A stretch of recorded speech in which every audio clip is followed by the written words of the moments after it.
All right, welcome everyone to the monthly meeting of the Knoxville, Knox County Planning Commission, and Happy New Year to you. I am Tim Hill, Chair of the Planning Commission, and I'll be conducting today's meeting. Assisting me today is the Executive Director of the Knoxville, Knox County Planning, Amy Brooks, and the Planning Commission Attorney, Tasha Blakeney. I'd like to call this meeting to order, and I'll now ask Mr. DeArmond to call the roll. Yes, Commissioner Uten. Here. Commissioner Boyer. Here. Commissioner Huber. Here. Commissioner Shelso. Here. Commissioner Perez. Here. Commissioner Browning. Here. Commissioner Higgins. Here. Commissioner Levinson. Here. Commissioner Biggs. Here. Commissioner Barger. Here. Commissioner Adams. Here. Commissioner Smith. Commissioner Midas. Commissioner Overton. Here. Commissioner Hill. Here. That's 14 present. Thank you, Mr. DeArmond. Participating today are planning commissioners as well as planning staff and various representatives of city and county agencies. The planning commissioners are citizens from the city and county who have been appointed by either the city mayor or county mayor. We receive no salary and volunteer our time as a service to the community. Now a word about how discussion will take place today. After each item is called, I'll read the staff's recommendation. On certain items, I'll call on staff to comment. At this time, the applicant may address the commission or defer his or her opening remarks and allow any opposition to speak first. The applicant and those in support of the applicant will be given a total of 5 minutes to speak. I'll then ask for other comments from the floor. The opposition will also be given a total of 5 minutes to speak. If either side wishes to have an opportunity for rebuttal, you'll need to reserve time from your allotted 5 minutes. Applicants and citizens who registered and are attending the meeting in person will be asked to come to the podium and share their name and address for the record where their item is heard. Those who have registered to speak online at knoxplanning.org do not need to sign in at the podium. If you'd like to speak on an agenda item and have not registered to do so in advance, please raise your hand when the item is read into the record. I'll then indicate when it's time for you to speak, and you can approach the podium at that time. You will be asked to sign in at the podium as well as state your name and address for the record. If the Planning Commission decision on that item is appealed and we need to notify you, we cannot do so without your name and address. The Planning Commission may grant additional time for presentation of information. Speakers should limit their remarks to the facts of the case and should avoid repeating comments that have been previously presented to the Planning Commission. Because of the number of items that we have before us, groups in favor or opposed to an item have been asked to appoint a spokesperson to represent them. If you have any items that you would like to make part of the record, please submit those documents to knoxplanning.org/share. And please identify the file number and meeting date in your submittal, or simply give it to staff. I hope all of you have reviewed the agenda package from Planning's website. In addition to the agenda, there's information on the website related to how today's meeting will be conducted, as well as correspondence on individual cases. Many of the items we vote on require further action by the city or county commission. For matters that are forwarded to city council for final action, the applicant or their representative should be at the meeting at which the request will be considered. For matters forwarded to county commission for final action, particularly rezoning requests, the applicant or their representative must be present at the meeting at which the request will be considered, or the case at minimum will be postponed. Applicants will be notified of the meeting date. If you have any questions regarding the meeting date or process, contact planning staff. Today's meeting will be conducted in order of the agenda. Please stand as you are able as Vice Chair Chris Uten leads us in the invocation and the Pledge of Allegiance. Thank you, Mr. Chair. Bow your heads. Our Father, bless this community. Help to ensure the decisions made this afternoon are fair, legal, and in the best interest of the total community. As always, keep us mindful of the needs of others, especially those who are in sorrow, need, sickness, or any other adversity. Amen. I pledge allegiance to the flag of the United States of America and to the republic for which it stands, one nation, under God, indivisible, with liberty and justice for all.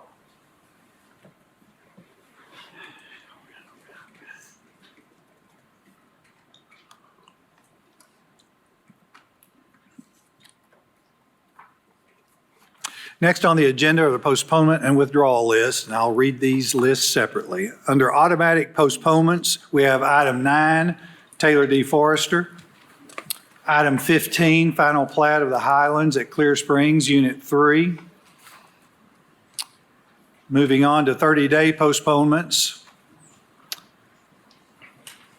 We have item 20, Robert Gregory, Gregory Land Development, LLC. Item 22, Ben Mullins, 0 Ebenezer Road.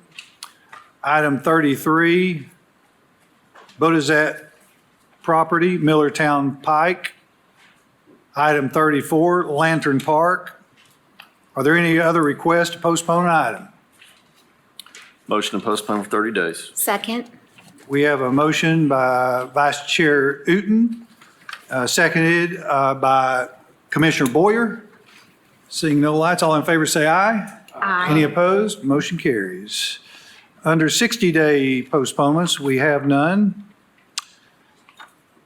Under withdrawals, we have item 11, Ethan Phillips.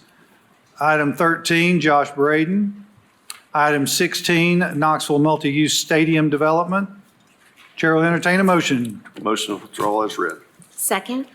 We have a motion by Vice Chair Uten, seconded by Commissioner Boyer. All in favor say aye. Any opposed? Motion carries. Thank you. Under tablings,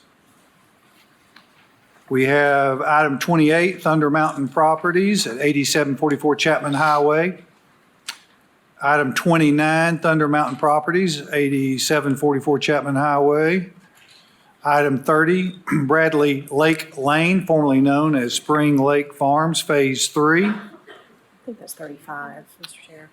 That's what? I think that's 35. That's item 35? Okay, I'll correct that. So not item 30, but item 35, Bradley Lake Lane, formerly known as Spring Lake Farms.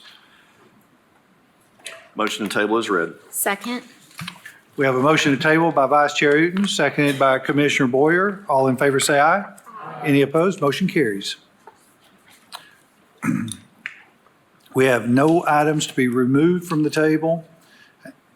Next on the agenda is the consent list, which is composed of items marked with a C. These items are considered non-controversial and are voted on all at once to save time. Items are listed in the order they appear on the agenda. Please listen carefully. Once an item is approved as part of the consent list, there will be no further discussion on it.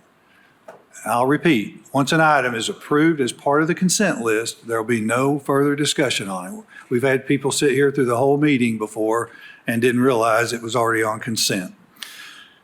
Item 2, approval of January 11, 2024 agenda. Item 3, approval of December 14, 2023 minutes. Item 6, Erica Ayala Munoz. Item 7, Shad Companies. Item 8, Benjamin C. Mullins. Item 12, Charles Pilgrim. Item 14, Rado Nedkoff. Item 17, Jenkins Builders. Item 21, Connor P. Kelly. Item 26, Richard LeMay. Item 27, David Kitts and Cynthia L. Kitts. Item 32, Dale Akins. Item 37, CMH Homes, Inc. on Tipton Station Road. Item 38, Sparks Meadow West. Item 39, Land Development Solutions. Item 42, final plat of Belltown Phase 1, Unit 3. Item 43, final plat of Cherokee Woods Phase 2. Item 44, final plat of Sonesta Subdivision Phase 2. Item 45, final plat of Catatoga Subdivision Phase 1. Item 46, final plat of Fountain Point Subdivision. Item 47, final plat of re-subdivision of the villas at Rogers Farm. Item 48, final plat of townhomes at Rather. Item 49, Knoxville, Knox County Planning. Item 50, Knoxville, Knox County Planning. Are there any requests to remove an item from the consent list? Please come to the podium.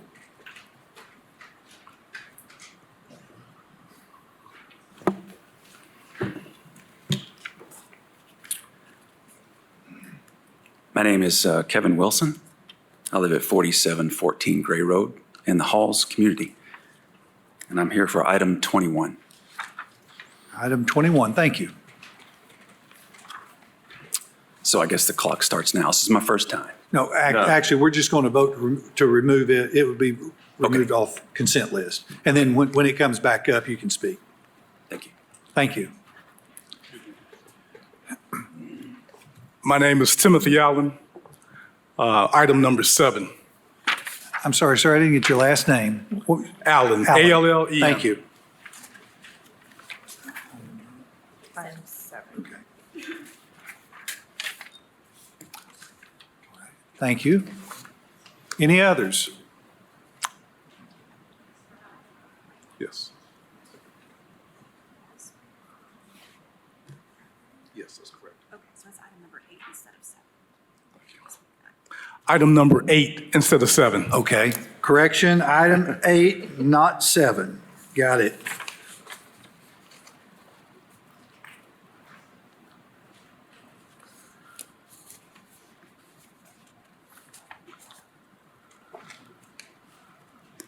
Any other requests? Last call.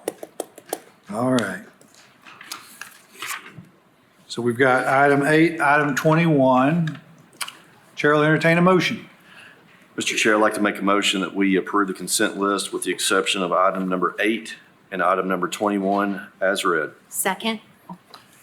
All right, we've got a motion to approve the consent list with the exception of item 8 and item 21 by Vice Chair Uten, seconded by Commissioner Boyer. All in favor say aye. Aye. Any opposed? Motion carries. Thank you.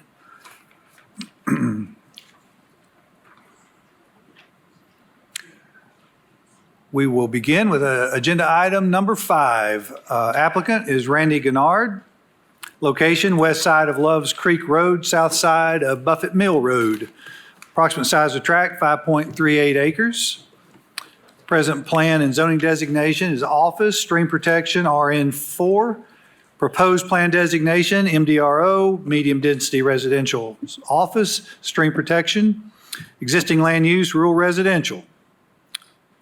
Staff recommendation. Motion 1 would be approve the medium-density residential land use classification because it provides a transition of land use intensities and is supported by local residential amenities. Stream protection area would be retained. Let's see here. Bear with me just a moment.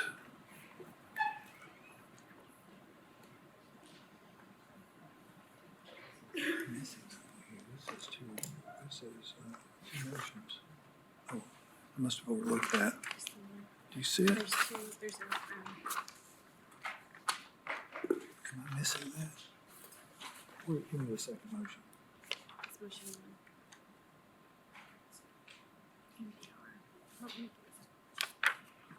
1. Bear with me just a moment, please. There's a 1-year plan and a sector plan amendment.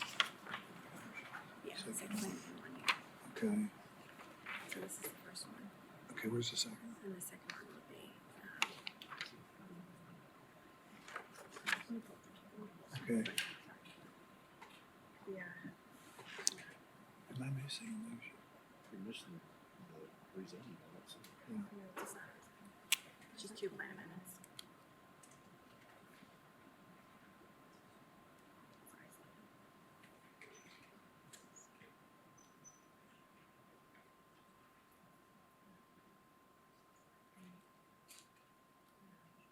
It's the first one. Mm-hmm. Then you just call it the staff report. Put that up as and the zoning. But they're both the same because it was just a single plan and a one-year plan. Okay, all right. That makes So sense. they're identical, right? So one's a sector, one's a 1 year. Correct. Okay, okay, But, what are they requesting? all right. We've satisfied my confusion there. It will be the same motion. One will be for a sector plan and one will be for the 1 year plan.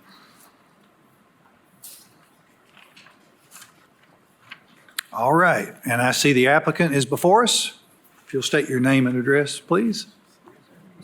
Randy Gennard, 5408 Fountain Gate, Knoxville, 37918. I find it very privileged to be able to speak first in 2024. I've never been able to do that before. Anyway, what we're looking at is a townhouse development. on Mr. this- Gennard, I'm sorry to interrupt you, but I guess I should have asked if there was any opposition so that you would have that choice to go first or to I was gonna go first defer. anyway. Do we have any opposition? All right, you're going to go first regardless, aren't you? We're looking at a townhouse development incorporating a historic house on this property. It's built in 1887 called the Maples.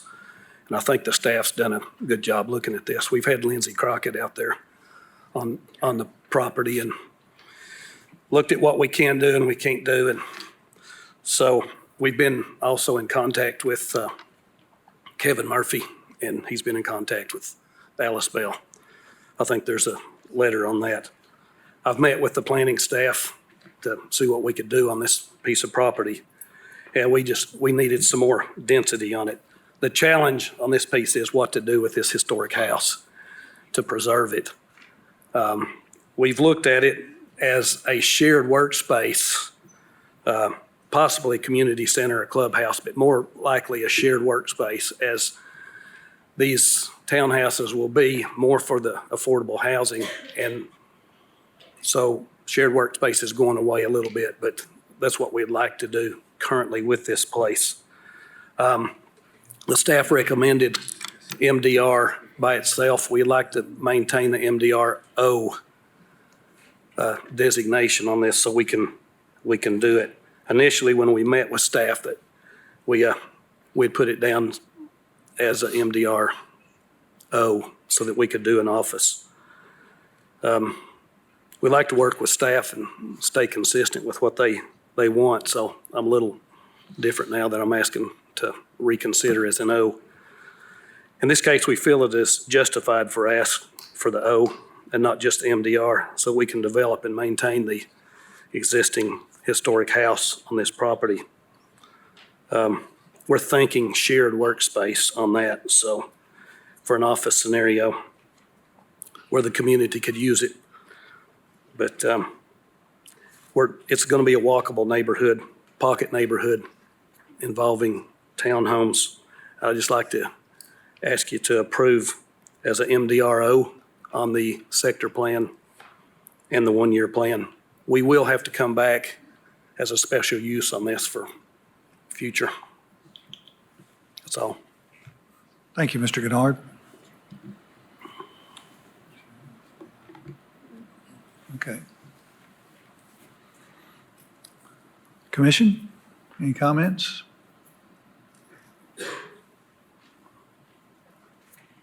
Yeah, Mr. Chair, I guess I'd like to have staff speak to the applicant's request for the O as submitted and why that didn't get carried through on the recommendation.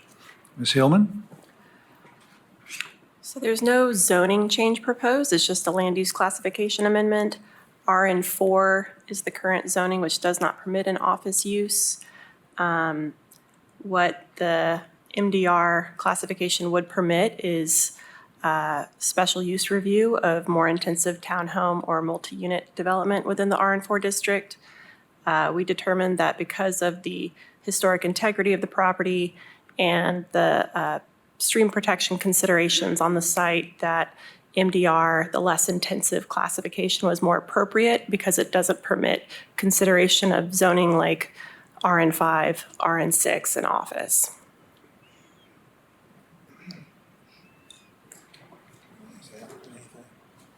So obviously, there's a little more density that would come with keeping the office classification, but then your request of doing a use in that house, is that why you would need the office, or is it more the density, or is it a little bit of both?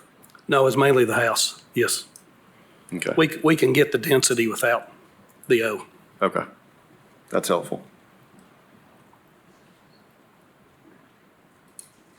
Commissioner Huber. Yeah, as I look at it, I mean, currently in the plan right now, it's already office. The sector plan already calls for office. I think office could be a good use there. I mean, it borders the Walmart over there. A good transitional, we always view office as a good transition between heavy commercial and any type of residential. That being said, I understand where staff's coming from, with trying to protect, what's going on the property. But I mean, we've got the applicant on record stating that he wants to keep the house, the historical structure on there, and possibly renovate it. In my opinion, I don't see why we can't go with the MDRO to give the applicant the opportunity to do both, to save the house, use it as an office, and still have the residential component of it. Now, that being said, as Ms. Hillman pointed out, this is not a zoning request. It's purely the sector plan amendment. So any kind of zoning request that he would want to change past the RN4 would have to come back in front of this body and city council. So I think that's where some of the protection would be with respect to that. So I just want to make that comment. Thank you, Commissioner Huber. Commissioner, and just before I get to Commissioner Adams, I want to clarify because I was confused on the front end of this. This will require two motions, a sector plan and a one-year plan. So we'll do two motions on this particular case. So Commissioner Adams. I think I'm seeking a little clarification because I thought what Jesse said was that by going with the MD, as it is now, not the MDO, that we would have the chance for additional review. It would not by right have RN5 and RN6. So with the current zoning of RN4, townhomes or multi-unit development over a certain unit threshold goes through special use review, where one of the criteria is looking at the land use classification and whether that supports what's being requested. With either MDRO or MDR, both would support consideration of those types of townhouse or multi-unit developments. The distinction between the two is that MDRO permits future rezonings that are more intensive, whereas MDR, the most intensive district is RN4. Okay, so the MDR works in terms of what the applicant wants to do except for the one historic structure because of the desire to do an office space there. And there's not an opportunity to do just a special use for that one structure? Not with the current zoning district. RN4 doesn't allow office uses.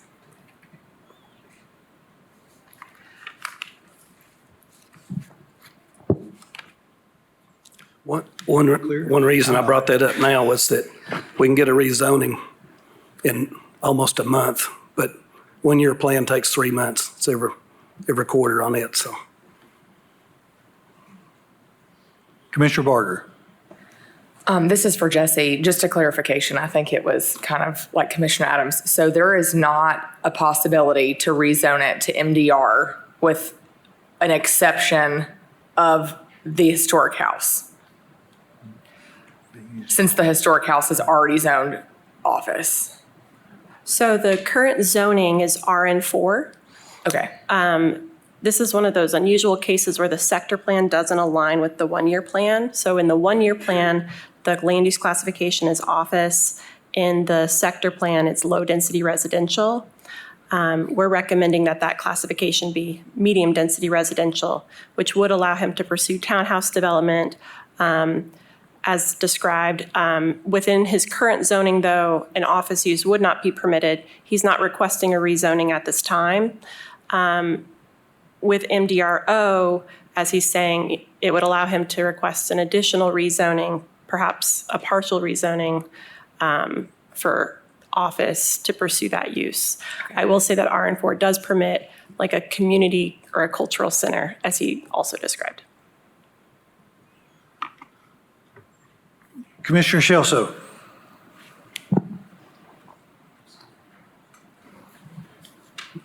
Maybe, Ms. Hillman, what would the neighborhood non-residential reuse special use request, would an office use be able to fall under that? It would have, my understanding is it would have had to have been at one time used in that way or intended for that. Let me verify that.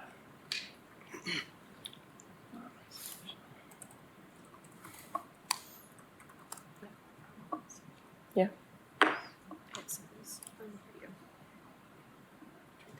Thank you. So a neighborhood non-residential use is subject to special use approval within a residential neighborhood if it is non-residential in its original construction and or use. So this was originally a residential structure.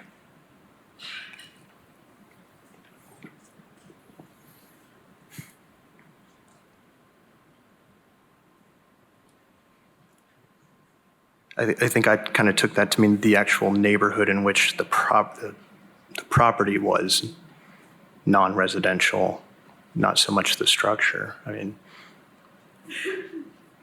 With the grist mill? yeah, I mean, just being like, a farm essentially. All right, well, that was my question, if that could be something that could accommodate it within our RN4. Commissioner Adams. Thank you. It just seems like we're trying to figure out how could this be classified and work without changing the MDR to MDRO.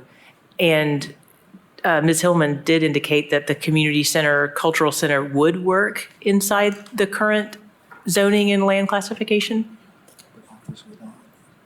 Within RN4, a community center and a cultural center can be considered. And cultural facility. Right. I'm gonna go. To me, this sounds like the type of activity that the applicant is wanting to provide to this new community would be similar to, if you're familiar with Fourth and Gill and the Birdhouse, that it's a community asset. You could certainly go and work there if you wanted to, but you could have an art show and that sort of thing. So it seems like the community center route would take care of what the applicant is going for. And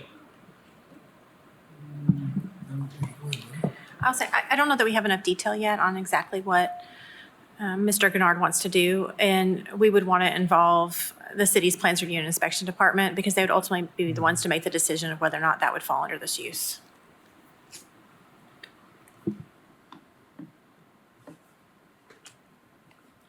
Commissioner Higgins. Thank you. So the differences between MDR and MDRO is the MDRO allows for higher density residential and it allows for office. None of the residential districts allow for office use by right. So the only reason that an MDRO would be beneficial for this is if they wanted to later rezone to office. Office has limitations of only 6 apartment units, and the density for townhouses is the same as RN4 is right now. So there is a possibility that that may be, a future goal. I think I would be more comfortable voting for that if that was the intention later on, had that been included in this request to go with office, because otherwise switching to MDRO also opens up the possibility of RN6 and RN7. And since this is a historic site and we're discussing trying to, maintain the intensity that happens here, without further context, I don't see a good reason to go with MDRO as opposed to MDR. So. Commissioner Browning. Thank you, Chairman Hill. This might be more of a question to the applicant, and I apologize if you've already addressed this, but I know the preservation of these historic houses is incredibly challenging. And developers, in my opinion, need as much flexibility as they can possibly have for an adaptive reuse, which is what the community really wants around you. Can you tell me again, what does MDRO give you to be able to do to this house that you would not be able to with the MDR? In the main, it allows us to do an office if we come back and get a rezoning to office for that. And that's just what we were looking at. A rezoning for office, I could almost get it in a month. But 1-year plan is 4 times a year. So it's just a length of, when you fall in there, you could be 3 months away from trying to get something. So you could see your adaptive reuse for the historic home being like a central office for the community around it? Yes, where you could bring in salespeople, or you could hold sales events, or, like the shared workspace was where you might have 8 different offices in there for the people in that community, where maybe they travel some and 1 day a week they're in an office, whatever it would take. A community center is fairly easy. We could do one of those anyway. So we were looking at this house. What are we going to do with this house? It doesn't have a lot of open area for like a community center. We looked at putting something like an eatery, like a pizza place in there. Then I got to go to commercial. So how do you use this to, as a vital part of the community that you're wanting to get affordable housing into? It's going to be townhomes, smaller townhomes. And that's what we're looking at. It could be something as simple as just a regional sales office for somebody that's working for, somebody in Chicago or Minneapolis or Detroit or somewhere.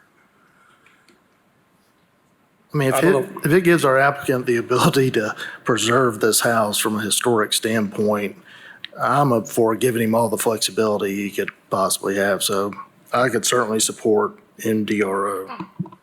I don't actually think that the land, I could be wrong, will support RN 5 or 6 the way it's in there. So that wasn't our intention, but anyway. Commissioner Huber. Yeah, and listening to Mr. Gennard, I mean, I think it's a good opportunity for an adaptive reuse situation. As Commissioner Browning had mentioned, I mean, it's hard. What do you do with these things? You don't want to tear them down. You want to preserve them, but how do you do it? What use do they have today that they, is different than 100 years ago? I again, don't see, I mean, with the Walmart being in that location and literally just, less than 100 feet away is this structure and this property, that coupled with the fact that any other zoning request, if you did want to try to go into a higher density or situation such as that, would have to come back again in front of this body. And then if this body and or the city council did not feel that was the right thing, it would be discussed at that time. But at MDRO, it gives the applicant the flexibility to move forward and provide some good affordable housing as well as preserve an old structure. That being said, I'd like to make a motion to approve the MDRO land classification because it provides a transition of land use intensities and is supported by local residential amenities. The SP stream protection would be retained. Second. All right, we have a motion to approve MDRO by Commissioner Huber, seconded by Commissioner Browning. We still have some discussion left on this matter. Commissioner Biggs. I was going to echo what Commissioner Huber said about, I think I get comfort knowing that any rezoning to RN 5 or 6 would come back in front of this body, and then additionally without knowing whether the community center use would allow for the shared office plans. I'm hesitant to slow up the development without that kind of knowledge. And so I think I'll be voting in support of this. Thank you. Commissioner Higgins. And I just want to say I'm not necessarily against MDRO being here if that is what is needed for the use. I guess I've got a question for the applicant. If you know that office isn't allowed under the current zoning, and that you would have to rezone to office in order to be able to have an office here, why not include that in this request, since you said townhouses, office allows the same density as RN4 with townhouses? Why wasn't that included in this request? It was probably a mistake on my part, because I looked at the RN4 zoning, and at the end it says other applicable uses for something like that, and I thought office was in there. I found out later that it wasn't, so that's Okay. my fault. All right, thanks. All right, Commissioner Adams. Yeah, I'm certainly not against the townhomes, the adaptive reuse. I don't think that going with MDR as it is would slow up the development. So I don't feel like this is a necessary component. It opens up what happens to this property if this applicant wasn't the person developing it just down the road. So I'm not going to support this motion, but I want to just state for the record that it's not because I'm not for this type of development. I think townhomes there would be good, and I appreciate the adaptive reuse. Thank you. Commissioner Biggs. Okay. All right. Seeing no otherwise, Commissioner Huber, or just to let everyone know, we're voting on the sector plan, and then we're going to come back and potentially vote on the one-year plan. All right. So we have a motion and a second to approve MDRO on the sector plan. All in favor say aye. Aye. Any opposed? No. Okay. We've got one opposed.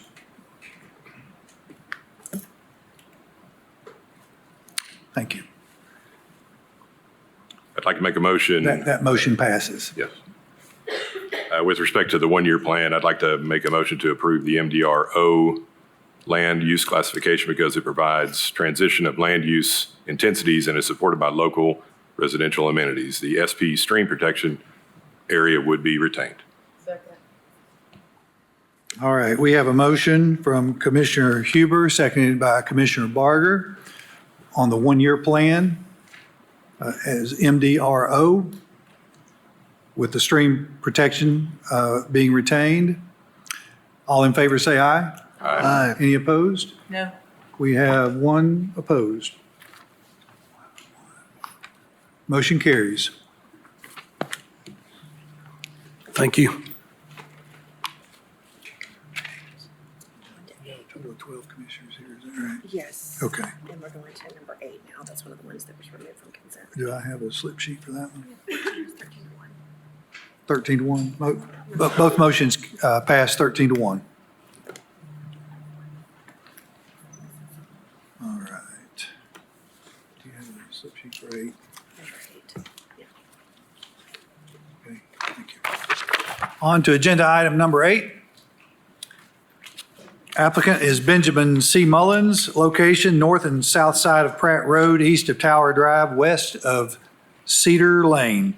Approximate size of tract, 5.58 acres. Present land and zoning designation, low-density residential, office, RN1. Proposed plan designation, MDRO. Existing land use is single-family residential, commercial, multifamily residential. Staff recommendation is to approve MDRO land use classification because it is consistent with the land use classification intent as a transition between commercial uses and a neighborhood.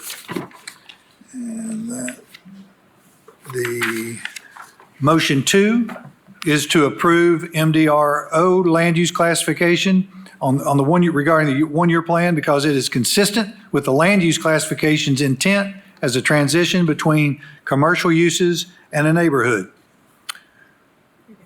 Motion 3 regarding rezoning is approve the RN5 district because it meets the intent of the zoning district as a buffer between single-family residential neighborhoods and commercial areas. Is the applicant present? I am. Good afternoon. Ben Mullins, 550 West Main Street here for the applicant. Do we have any opposition? Timothy Allen, and my address, 121 Karen Road. Okay. Mr. Mullins, do you want to proceed or defer? I'll defer, please. Thank you. Okay. Mr. Allen? So,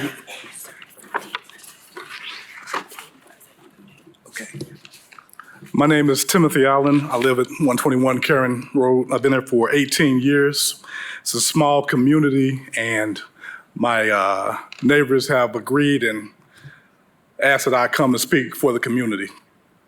We're a very small homeowner community. One of the reasons I decided to purchase in the neighborhood is because it was very quiet. This information about this hearing, we just received it. Well, I just received it in the last week. So some of my neighbors, we had talked about it, and we asked that we could postpone the decision. But the reason that we want to postpone it is to get more information about the development. One of the key points of our issue is infrastructure. Our community's had infrastructure problems for a number of years, and we feel like it can only get worse with more development. We're not opposed to growth, but we want to make sure it's done in a way that's responsible. Traffic is an issue, as well as density and change of neighborhood. We'd like to keep the neighborhood similar to what it's been, and if there is a approval, we would like for it to be single family versus multi-use. That's all I have. Thank you, Mr. Allen. Mr. Mullins?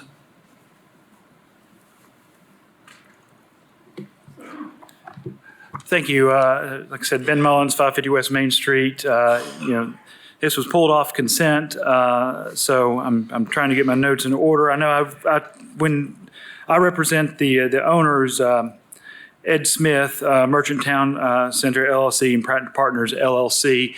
They own the conglomerate of properties there. They also the O zoning property that is a Hilton hotel that he owns as well, and he's owned that for quite some time and has developed other properties in the neighborhood. And we were looking at wanting to develop some small-scale multifamily on this property, and we met with planning staff and talked about what the options were, especially in this location where you have, a very large commercial node, some higher intensity uses, a very large grocery store there, some hotels, some self-storage, just a very diverse selection of uses. And then, the office there as well is also a hotel.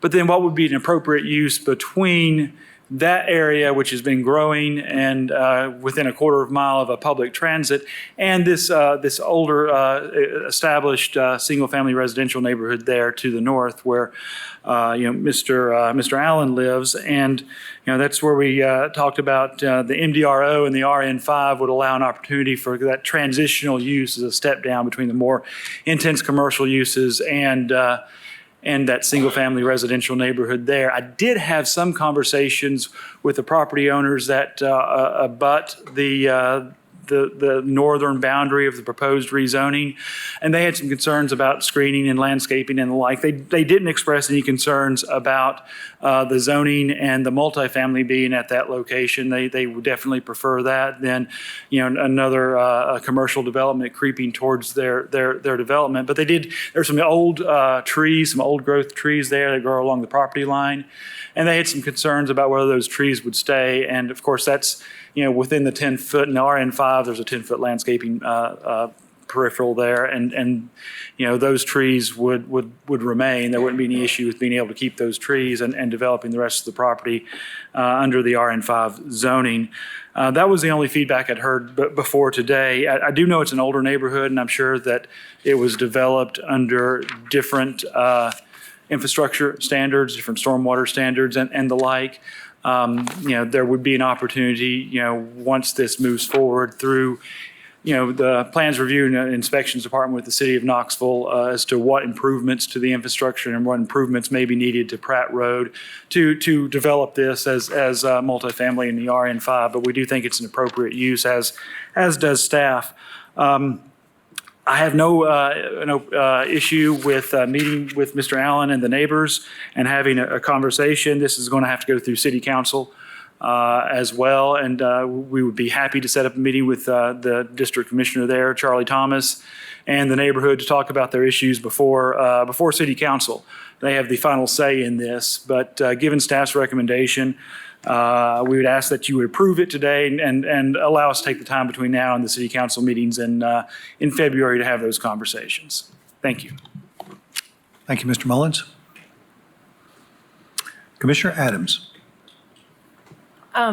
Seeing that there does need to be or seem to need to be some additional conversation with the neighbors, I think this, personally, I think it looks like a good movement in terms of development, but I am concerned that there are neighbors that haven't been able to, ask questions and get confirmed answers. So I hear what Mr. Mullins is saying about council having the final say, but I wonder if it wouldn't benefit from a 30-day postponement at this body to give them adequate time to be able to do that. I'd be in favor of that if there's support. I wouldn't mind hearing from Mr. Allen to see what the nature of those uncertainties are or unknowns are. Yeah, Mr.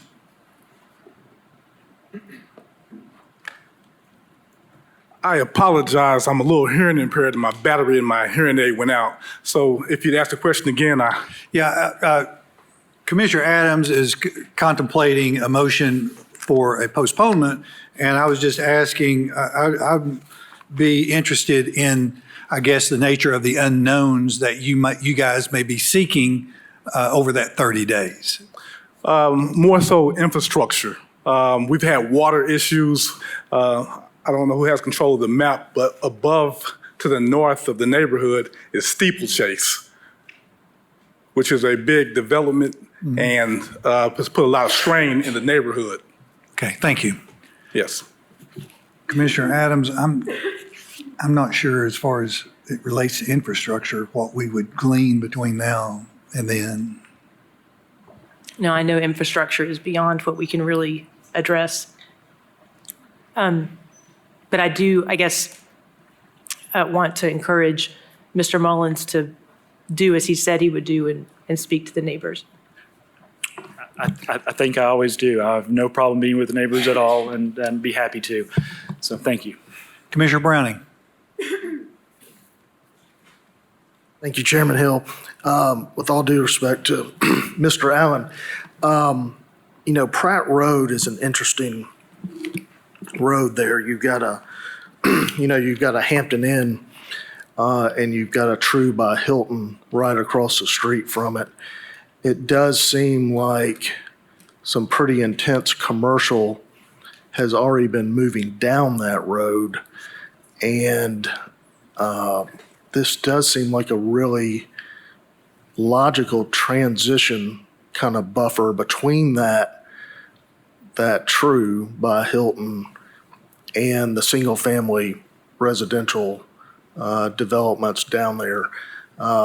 I do personally know the owner of the property, and I can tell you both those hotels consistently received the Lighthouse Award, which is that's truly the ultimate honor for a hotel, and there's a lot of pride of ownership there. So I think you can be rest assured that you're gonna get a quality development there, between that hotel and that single family home. So just due to that, I think I could certainly support, this request. Thank you, Commissioner Browning. Commissioner Shelso. I'd like to make a motion to approve the MDRO land use classification because it is consistent with the land use classification's intent as a transition between the commercial uses in the neighborhood. Second. All right, we have a motion to approve MDRO per staff recommendation on the sector plan by Commissioner Shelso, seconded by Commissioner Huber. Seeing no other lights, all in favor say aye. Aye. Any opposed? Motion carries. I'll make the motion to approve RN5 because it meets the intent of the zoning district as a buffer between the single family and commercial. Excuse me, let's go to the one-year plan. In there.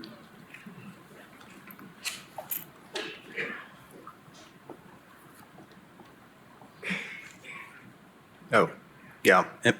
Move to approve the MDRO one-year plan Per staff recommendation. per staff recommendation. All right. Second.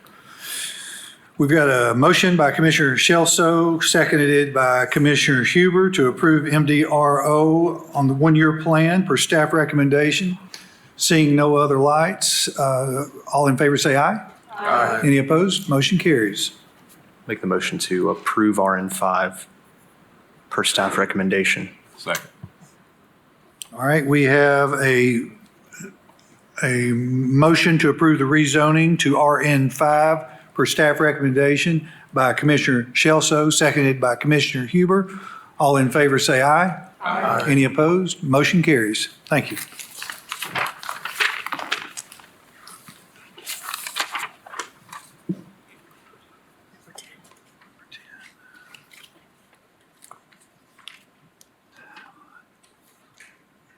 On to agenda item number 10, subdivision 5117 Lonis Drive, applicant developer Urban Engineering, Inc., location north side of Lonis Drive, southwest of Holman Road, approximate acreage 4.2 acres, zoning RN3, hillside protection, existing land use rural residential, proposed use townhouse subdivision of 29 dwelling units, number of lots 29. There are no variances being requested, and there will be some alternative design standards requested. There will be 3 motions. Staff recommendation on the alternative design standards. Approve the requested alternative design standards as recommended by the City of Knoxville Engineering Department. Motion 2, approve the concept plan subject to the 9 noted conditions. Motion 3, approve the special use request for a townhouse development in the RN3 district, subject to the 3 noted conditions. Is the applicant present? All right. Would you like to speak, Mr. Harrigan? Okay, not this time, okay, all right. Any opposition? Let's take it to commission. Mr. Chair, I'd like to make a motion that we approve the requested alternative design standards as recommended by the City of Knoxville Engineering Department. Second. All right, we have a motion by Vice Chair Uten to approve the requested alternative design standards as recommended by City Engineering, seconded by Commissioner Boyer. Seeing no other lights, all in favor say aye. Aye. Any opposed? Motion carries. I'd like to make a motion that we approve the concept plan subject to the 9 conditions noted. Second. We have a motion by Vice Chair Uten to approve the concept plan subject to the 9 noted conditions, seconded by Commissioner Boyer. All in favor say aye. Aye. Any opposed? Motion carries. And I'd like to make a motion that we approve the special use request for the townhouse development in the RN3 district, subject to the stated 3 conditions. Second. We have a motion by Vice Chair Uten to approve the special use request for a townhouse development RN3 district, subject to the 3 noted conditions, and seconded by Commissioner Boyer. All in favor say aye. Aye. Any opposed? Motion carries.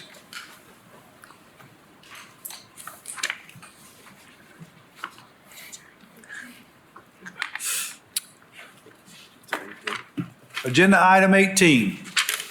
Applicant Fred Trainer Jr., location south and west sides of Sam Lee Road, southwest of Deering Way, 10.74 acres. Present zoning is agricultural. Zoning request is planned residential. Existing land use, rural residential. Density proposed up to 6 dwelling units per acre. Staff recommendation is to approve the planned residential zone up to 5 dwelling units per acre because it is consistent with the sector plan and surrounding development and is supported by local amenities. The applicant standing before us, Mr. Mullins. Ben Mullins, 550 West Main Street, here for Mr. Trainer. Any opposition?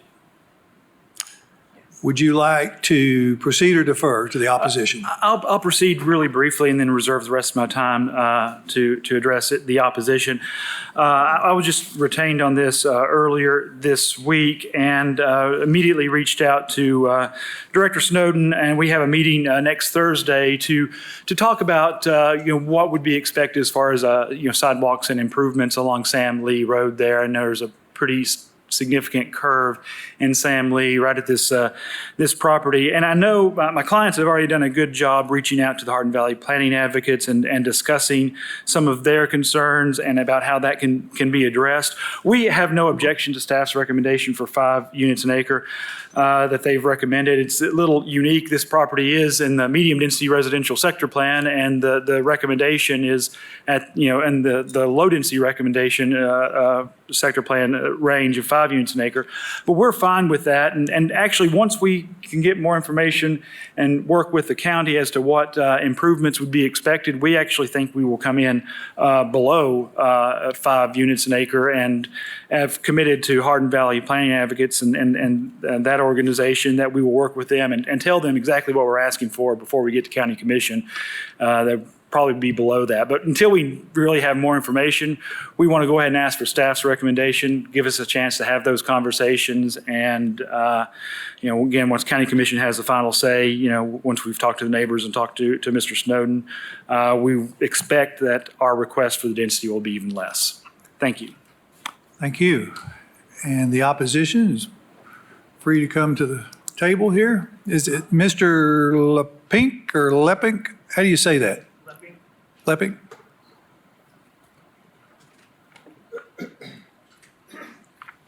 Yeah, I'm Jim Lepink, 11301 Sam Lee Road, Knoxville 37932.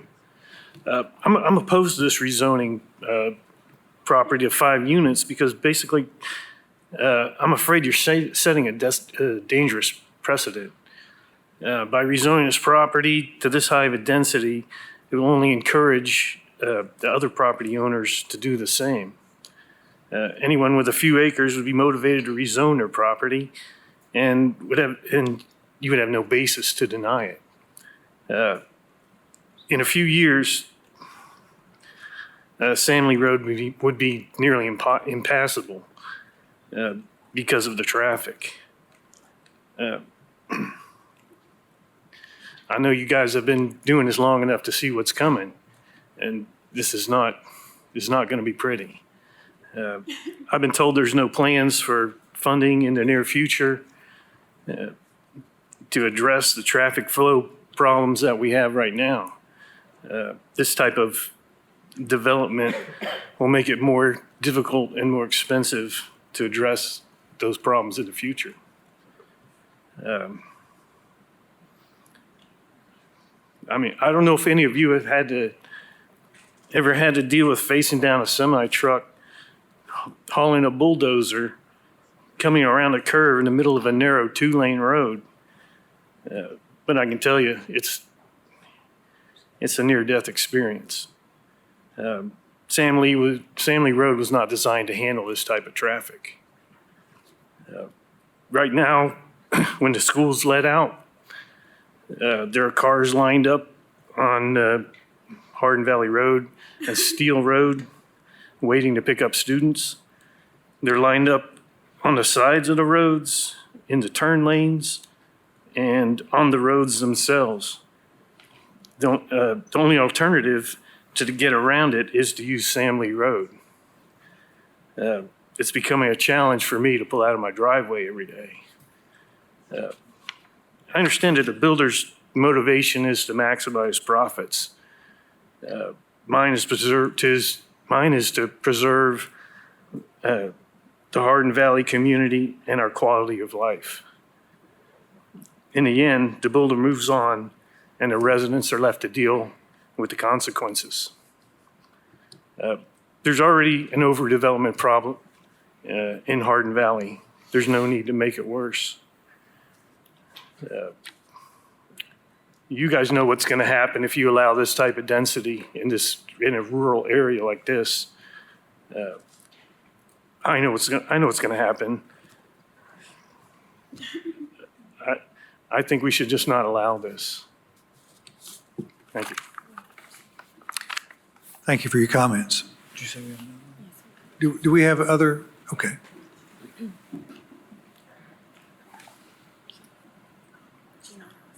Hi, I'm Dawn Walsh, just speaking on behalf of Hardin Valley Planning Advocates. I just wanted to reiterate that we have been speaking with Red Door, and we have asked for reduced density, and we're grateful that they're not requesting more based on the zoning.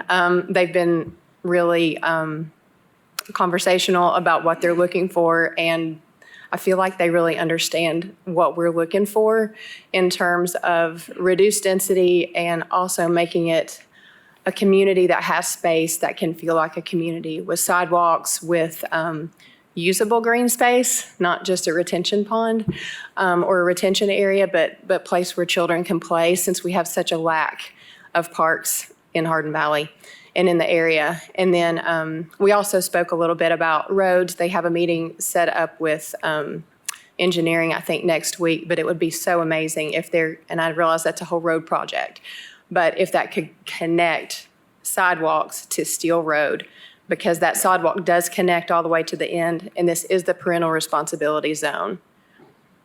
That would really help cut down on traffic from that subdivision trying to access, because I don't know if you've been on Steel at drop-off time, but that completely backs all the way up almost to the stop sign.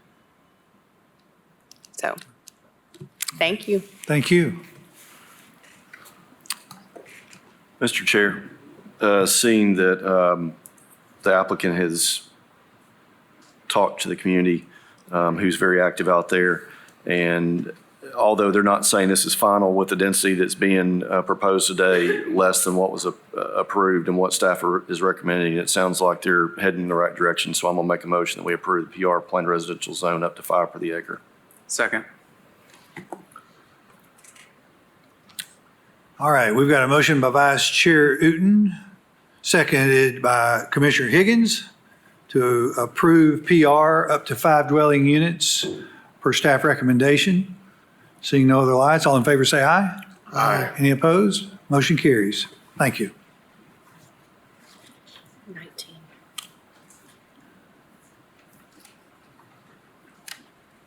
Next is agenda item 19. Applicant is Leonard Development LLC, location west side of Catlett Road, south side of Snyder Road, 10.9 acres. Present zoning is agricultural. Zoning requested, planned residential. Existing land use is agriculture, forestry, and vacant land. Density proposed up to 5 dwelling units per acre. Staff recommendation is to approve the planned residential zone with up to 5 dwelling units per acre because it's consistent with the sector plan and surrounding development. Is the applicant present?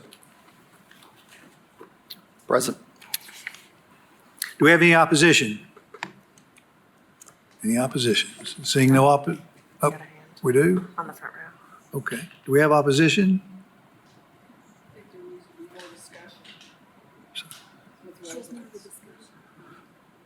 Okay. We'll call it opposition. Would you like to proceed or defer? I'll proceed. Okay. Taylor Forrester, 1111 North Shore Drive, Suite S700, Knoxville, Tennessee, 37919. Here on behalf of the applicant, as noted by the chairman, the instant rezoning request is from agricultural to planned residential at a density of 5 dwelling units per acre. This request is consistent with the low-density residential sector plan designation under the Northwest County Sector Plan. This area has been changing over the past 20-plus years from agricultural zoning to planned residential zoning. There are several planned residential zoning properties in the area. with densities anywhere from 3 dwelling units per acre all the way up to 12 dwelling units per acre. As noted in the staff report, there's adequate road infrastructure. Specifically, this property served by Snyder Road. Snyder Road, within the past 10 years, has been improved. It connects to Outlet Drive, which presumably will be the primary way traffic will flow from Snyder Road to Outlet Drive. Outlet Drive connects to North Campbell Station Road and Lovell Road. And those are two major connections because they connect into two major interstate interchanges there at I-40. This allows the traffic to be dispersed versus concentrated in a general area, therefore diminishing traffic concerns, traffic blockages, delays. The instant request is consistent with the general plan and the development policies under the general plan, the Northwest County Sector Plan and surrounding development. We ask that you follow staff recommendation for rezoning the property to plan residential at a density of 5 dwelling units per acre. Thank you. Would you like to speak or have a question or discussion?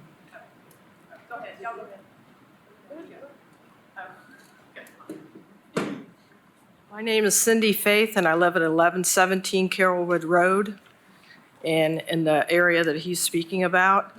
And I know there's comments that I saw online. I've never been to a assembly like this before, so forgive me for not signing up. But we have concerns, and I know he probably has a comments, but if they can address those concerns, we don't have a problem with it. But I do have a problem with it emptying out onto Catlett. If there's going to be a big housing area there, they can't empty out on that small of a road. It's a very small, skinny, winding road. And it's going to be a big problem as far as the roads. And then also possibly for my home, for the storm water. I'd like to know a little bit more about that, how it's going to be directed. Thank you. Thank you for your comments. Do we have any other opposition?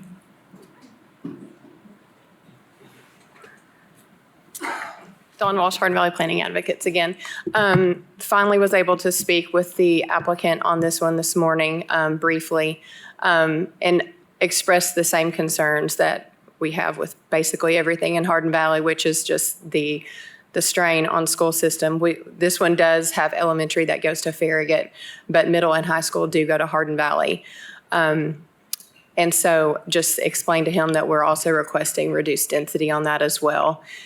He did express that they don't have a concept plan in the works yet, and so they're not sure where any of the road stuff is going to align, but we have reached out and we are talking to them as well. Thank you. Thank you. Would engineering like to comment? Mr. Elliott, would you like to comment on that or on the Catlett Road? Yes, I think our preference would be that they access Snyder. If they were to access Catlett, we would be asking for roadway improvements as it is narrow. All right, Commission?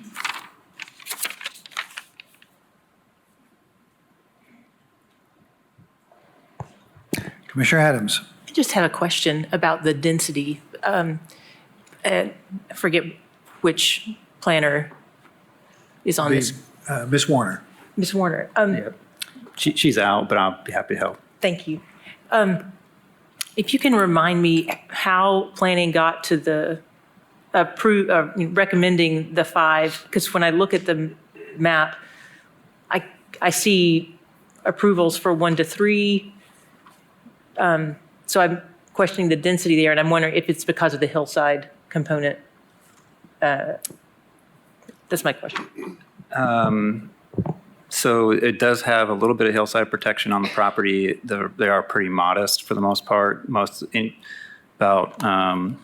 there's property is a little bit over 10 acres. There's 3 acres within the hillside protection. About half of that is 15 to 25, and about the other, 0 to 15, and the other half is 15 to 25%, which is pretty modest. So I mean, for the most part, it's a pretty good site for density, being that it's located on a classified streets and has pretty good access around it. We felt that the 5 dwelling units per acre was acceptable in this location. So it wasn't, there wasn't a look at the properties around it and what? Well, I mean, if you look, I mean, just in general, there's some intense development in the general vicinity. Now, granted, there are a little bit less in the area. There's a lot of built-out land now on Snyder. Most of the undeveloped property is going back towards Outlet Drive. Didn't really see a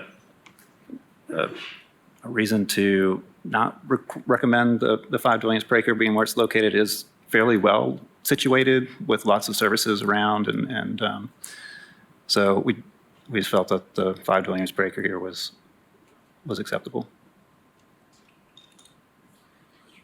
Yes, sir. Vice Chair?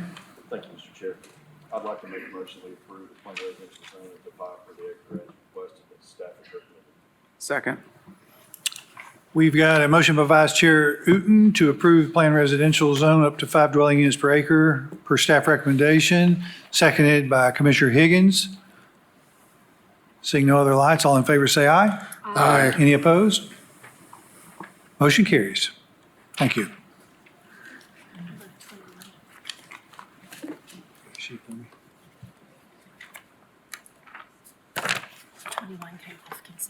Okay.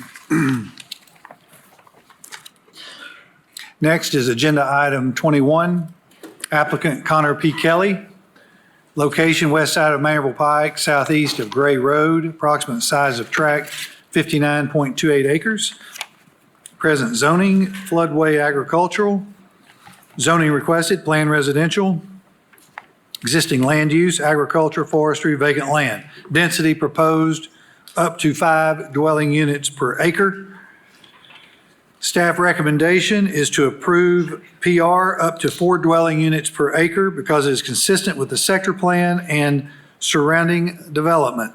Is the applicant present? All right. Do we have opposition?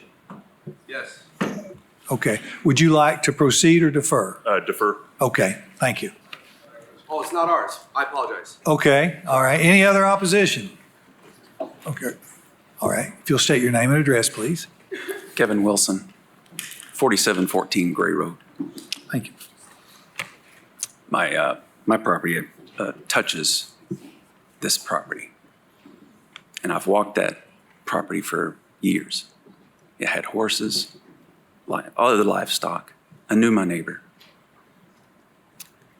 And what I've discovered is that what they're going to do is do a land grab, and they're going to jam houses on this property. Maximum profit. That's the way I see it. And I guarantee you my neighbors will see it the same way.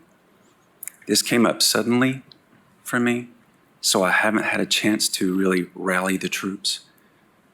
But I know they would be here. I don't know if you've received any comments.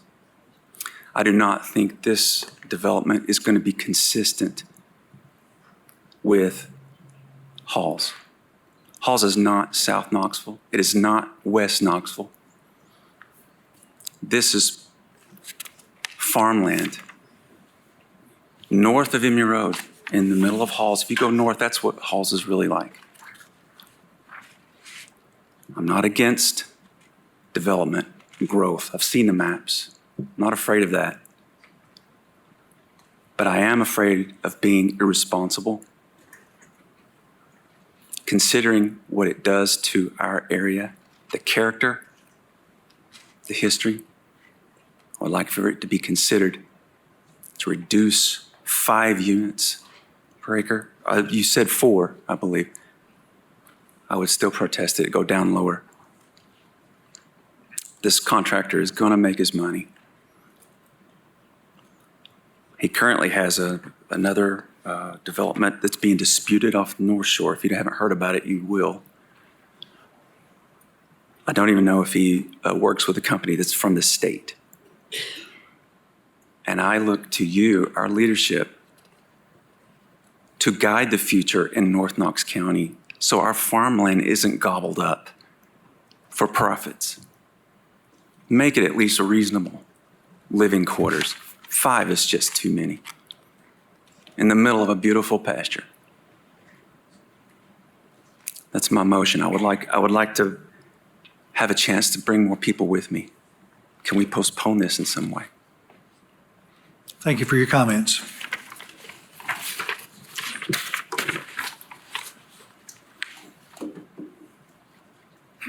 Hello, Connor Kelly, 3571 Louisville Road, Louisville, Tennessee.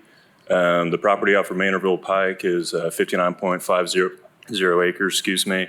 Our intentions for the property is to do detached single-family residential.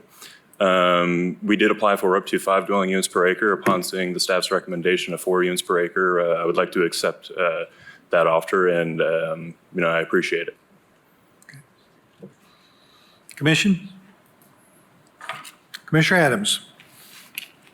Sorry to be the broken record, but I'm going to ask Mr. Kelly if there has been outreach to the community. That's something that this body really likes to see, to make sure that things are considered as best that they can be and that there be good neighbors developed all along the way. It sounds like there is opposition that doesn't feel like there's been a lot of communication. So can you share with the commission what type of outreach you've conducted with the area? Yes, ma'am. At this time, communication has been minimal, but I can assure you that we will be doing an outreach with, the surrounding residents before it goes before the county commission. That will happen.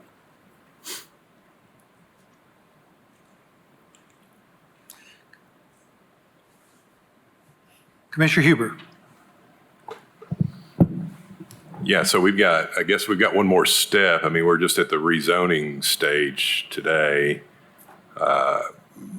with respect to that. So, I mean, you will have to come back with another application. I would like to echo Commissioner Adams' sentiment of reaching out, once you have a plan, to talk to the neighbors and show them exactly what you're doing. And it really does help you and them and us to try to, keep everybody informed.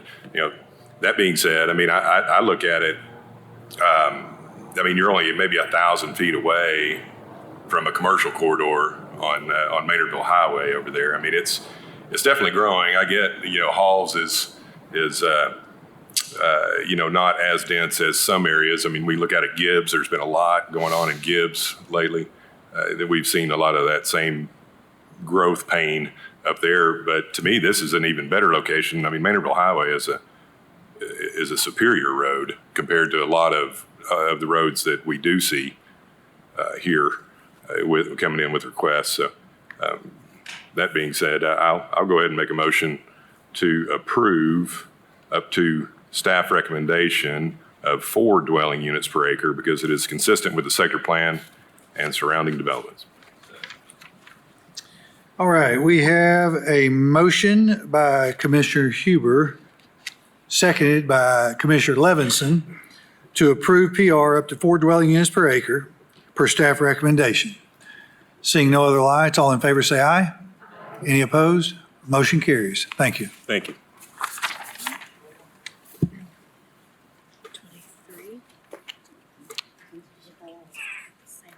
Okay, that's what's confusing me.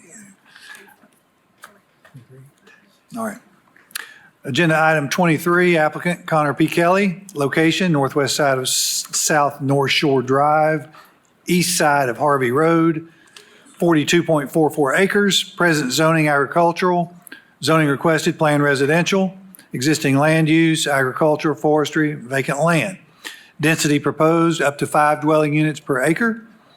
Staff recommendation, approved plan residential zone up to 3 dwelling units per acre because it's consistent with the sector plan. Is the applicant present? Ben Mullins, 550 West Main Street, here for the applicant. Do we have opposition? Yes. Okay, all right. And we're on 23, right? Okay. All right, would you like to proceed or defer? I'll defer, please. Thank you. All right. So we have a Mr. Potesta, is that right? Yes, Potesta? there's actually a few. We have Laura Purcell Rosemary Abrams. Yes. I think that's it. Is that right? We got three? We got three? I'm Rosemary Abrams. Okay. Do you all want to divide the time, or How much time is there? how about 2 minutes each if all three are going to speak? Oh, 2 minutes each. Mm-hmm. Oh, boy. We had planned on 5 minutes each. I can make mine shorter than that. Yeah. Let's go with 2 each, or you can designate a spokesman to take all the minutes. Yeah. What do you want to do? Okay. Okay. We hadn't started the clock yet, so we're okay. All right. Could we have 15 minutes? We have rules with this body, and you ask 15, and somebody else asks 30, and where does it end? And if Could we it don't be have shorter some than order that? Could it and be- some rule, I gave you 6. The rules are 5. So let's see what 6 will get us. Okay. Yes. The group is asking that I take it. Okay, all right. Switch up. Thank you all. That was unexpected, so if you could just give me a moment. All right, got to do this. Just to be clear, so we won't be Sure. villainous up here or appear to be villainous. Well, can my shot clock go to 5 minutes? Yeah, we'll start the clock to 2. If we're going to have 3 speakers, but these rules have been set. Yeah, you want to have 30 Yeah, while seconds? you're getting She ready. wants 30 seconds of the 5 minutes. Laura's going to defer Sure. hers to me. We'll divide it out however y'all want it, but let's be respectful of the others, because if you go over, we won't have time for the others. But these rules, to say they're unexpected, these rules have been in place for a very, very long time, so. Okay, sure. All Thank right, you. now who's going to speak first? Thank you for And your how long are you gonna consideration. speak? Rosemary Abrams, 30 seconds. Okay, thank you, Ms. Abrams. you And may where is speak. the clock? Or is there one? Right there. Okay. All right. Okay. So is this cup full or empty? Okay. You are charged with being creative. You are charged with having solutions. You're charged with having a perspective, a long-range perspective. If I put rocks in this cup, all the way up to here, is the cup full? If I add sand, is the cup full? If I add water, is the cup full? Is the cup full like this? Talk to the wind. Talk to a person who puts it over their mouth and nose to keep the smoke out if they're going through a fire. It can be full, you can be creative, it can be empty. What we need is your creative perspective on the fact that we already have not considered infrastructure. We already have not considered more schooling, availability of natural infrastructure to help us out there. In the last 2 weeks, we've had 2 incidents that tied up traffic forever. One was a tree down, one was an actual collision on North Shore, right next to North Shore. Even the emergency vehicles could not get there to help people. It had to be they had to heliport people out to get help. We have many, many young drivers. The roads are not safe. We need infrastructure development before. Imagine taking this cup, putting in the water, then the sand, then the rocks. We got a mess. Please be creative. Please be helpful to our community, and please do not rezone this for more until we have better infrastructure. Thank you for your comments. Did we start with 5 or 6 minutes? Okay, all right.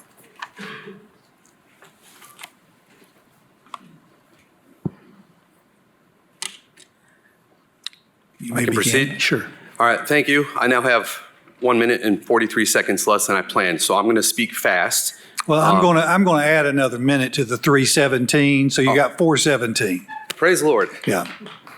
The first round of applause today. Great. All right, thank you all. All right, I'm going to go ahead. My name is Mike Potesta. I live at 12204 Harpers Ferry Lane in Knoxville, Tennessee, 37922. This is my first time being here, so I very respectfully greet each of you and understand that each and every one of you have a very important role in the development and expansion of Knoxville. We have some very pressing issues out west. So while I do serve as president of the board of directors for Jefferson Park, we have 260 homes in there. I am here today as a concerned citizen, husband, and father of 2 young children that navigate a very deadly stretch of road with over 20,000 daily car passes. We have one way in and one way out. If you guys come there, I'm telling you it's dangerous just getting out of our neighborhood. This ain't a joke. I will later articulate an alternate option, but primarily we are here to respectfully request a moratorium on development in this stretch of North Shore, Harvey, and Choteau until the Knox County Commission and Planning Commission not just budget, but rather both bodies approve, adopt, and implement necessary funds to bring much needed, per Larson J, incremental capacity to North Shore, Choteau, and Harvey over a 3-year period as recommended by Larson J. Starting with North Shore, which has over 20,000 daily car passes, and per the Tennessee Department of Transportation, a 38% increase in car accidents in 2022.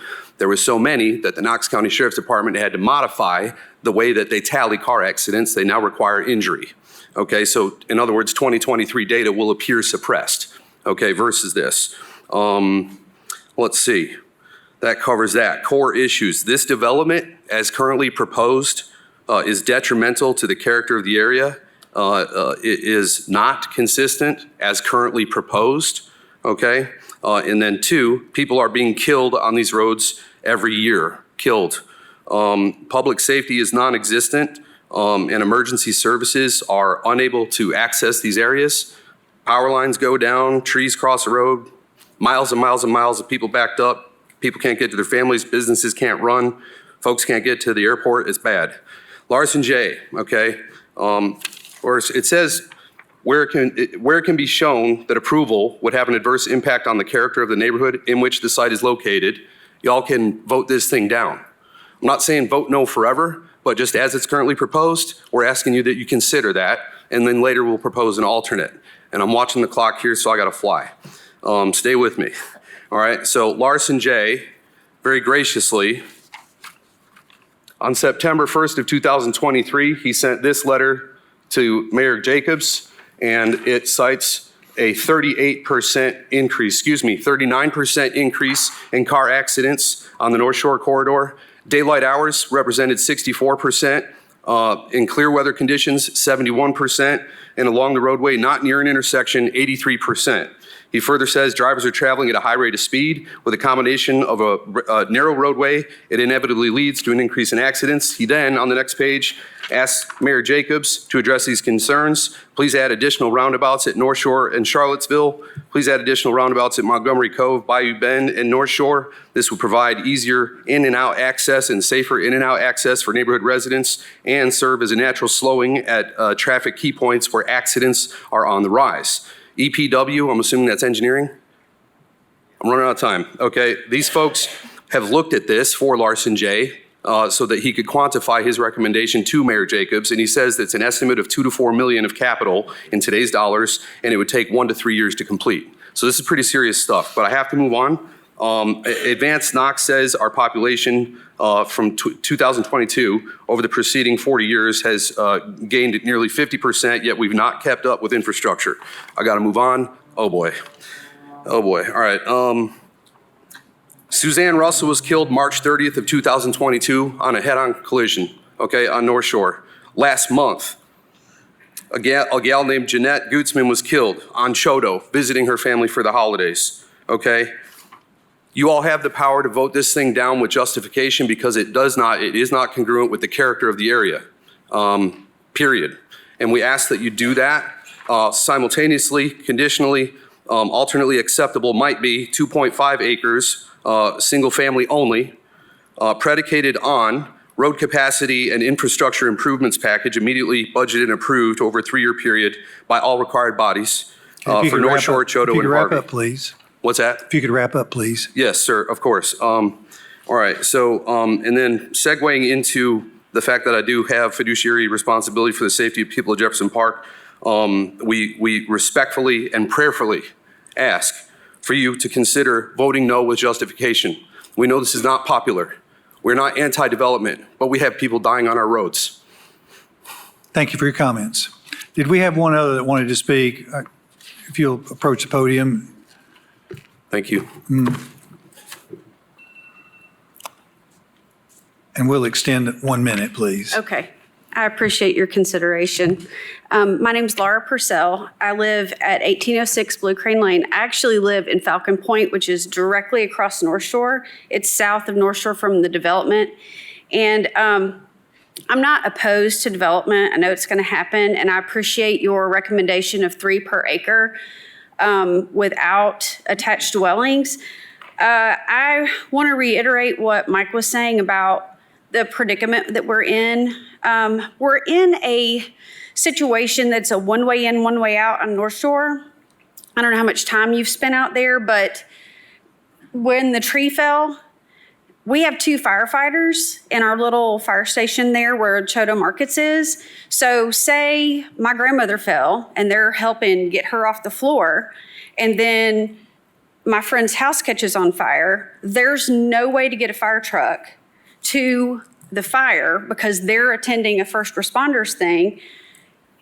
Even if the tree wasn't on the floor, on the street, we have to get a fire truck all the way from Campbell Station because the only other way in is a railroad trestle that's 10'7" high, whatever. So you'd have to have, how's an ambulance going to get to us? Where we're going to get another fire truck? That's, you get what I'm saying. We get your point. If you've ever been to sum it Georgia, up, please. you know what I'm saying, to a football game, that's what I'm saying. So there was something else. Oh, and those children at North Shore Elementary School, right now we have 3 kids per seat in the bus and children sitting in the aisle, and they have had to make an amendment to that to add an additional bus just to get children dropped off. So now they're taking 2 buses down. So that's just a handful of the issues that we're having. So I just appreciate your consideration. Thank you. Thank you for your comments. Counselor, in an effort to give you equal time, if you need 7.5 minutes, you'll get it. Thank you, Chairman Hill. Ben Mullins, 550 West Main Street, here for the applicant. I was only recently retained on this case, and I spent the better part of the morning reading the 565 comments in opposition, most of it in opposition to this. I understand being involved in other projects and on South North Shore and the Choto area that, there's a lot of opposition to growth and development in that area. When we talk about long-range planning, we talk about, what are the existing sector plans and what does the growth policy plan call for in this area. If you look at, this is, under the growth policy plan, this is planned growth. It will remain planned growth under the draft that was just recommended for approval by the Growth Policy Plan Committee last night as well. And it's the sector plan is designated for low density residential. My client had asked for 5 dwelling units an acre. Staff had recommended 3 dwelling units an acre. We are in agreement with staff's recommendation on this. If you do a 1 mile radius, you look at the average density of the developments that have been built out in that area, you're looking at about 3.2 dwelling units an acre. So 3 dwelling units an acre is right in line with what has been developed. And we know there are some improvements to South North Shore coming. This property has frontage on both South North Shore and Harvey Lane. And, on South North Shore right now, it's 20 feet of pavement, but it's within a 70-foot right-of-way. And there's a lot of frontage there where, once we get to a development plan phase, once we get to a traffic impact analysis, which will be required, and once we go through that process with engineering public works, there'll be recommendations as to what we need to do to address the impact that we are putting on the infrastructure because of this development. And that's what the standard is what are we causing and how can we mitigate that? And that is another process down the line that'll come back before this body through a development plan with a full traffic impact analysis, with recommended improvements that we would have to participate in as part of this development. So, again, we're one step in the process. This is a piece of property that will be developed at some point, and I think 3 units an acre with this community where this is west, just west of the roundabout that was placed there at Choteau, which does serve as traffic calming for this stretch of South North Shore. I know South North Shore goes a long way. Jefferson Park's, further down. There's lots of issues along South North Shore, but this stretch right here is an area that's west of an already existing traffic calming device with that roundabout. And we will work with county engineering about what we need to do to improve Harvey Road and South North Shore once we get that traffic impact analysis, once we know what we can do on that property. But this meets the intent of the planned growth area. This meets the intent of the existing low-density residential sector plan.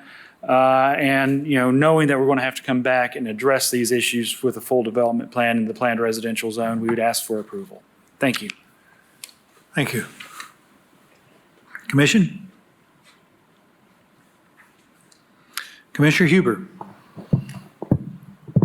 I think this question is probably directed to Director Snowden or Mr. Elliott, but first off, I lived in that area for nearly 10 years, and I do understand. I don't currently live out there, but I did live out there for almost 10 years, and very familiar with the roads. And they get a little challenging in areas. There has been a lot of growth. But Director Snowden or Steve, can you guys speak to the accident percentage or the amount of accidents? We heard some information from Mike Podesta about some of that. Can you expand on that? Sure, be glad to. Commissioner Huber, Jim Snowden, Engineering Director, Knox County. In preparation of this, obviously saw all these comments, so we kind of pulled some of this information for the benefit of this body. And we kind of broke North Shore down into two sections, really from Harvey to Choteau, and then from Choteau to Concord, because there are kind of two distinct areas. The traffic volumes are different. The crash rates are different. On the particular section here from Harvey to Choteau, the traffic volume is quite a bit less. It's roughly 4,800 cars a day. The crash rate there, to give you an instance, the last 3 years, there's been 19 crashes on that stretch of roadway. That correlates to a crash rate that's less than statewide average. So the state has a calculation for, the type of road, because obviously the number of crashes is not really an indicator. It's more of the rate that's applied to the volume. So, there's not really anything that we would consider to be a causative factor here in that particular area because the crash rate is lower than the statewide average. On the section to the east of there, obviously a much busier section, carries between 12 and 17,000 cars a day as you go closer to the roundabout at Concord. Obviously a lot more crashes there, 103. That crash rate is a little elevated. It's above the statewide average. And in response to that, and in some of the advanced Knox meetings we had, a lot of conversation about that. We are going to modernize that section. When I say modernize, we're not necessarily going to widen, from 2 lanes to 4. But we are, as you all know out there, there's lack of shoulders. We want to improve those things because as traffic grows through there, we want to make sure those roadsides are very forgiving should someone get forced off the road. And that process is being designed now. Mayor Jacobs and Commissioner Schoonmaker were advocates for that project. We anticipate starting construction on that, if not late this year, next year. And we'll be adding shoulders and a little bit wider lanes in that area to obviously get that crash rate back down below that statewide average that we want to make sure of. So hopefully that's helpful. I'll be happy to provide any more insight, but that's kind of a brief synopsis of what we discovered. Okay, thank you. Commissioner Barger. I may be putting the cart in front of the horse here, but would this development empty out on both South North Shore and Harvey?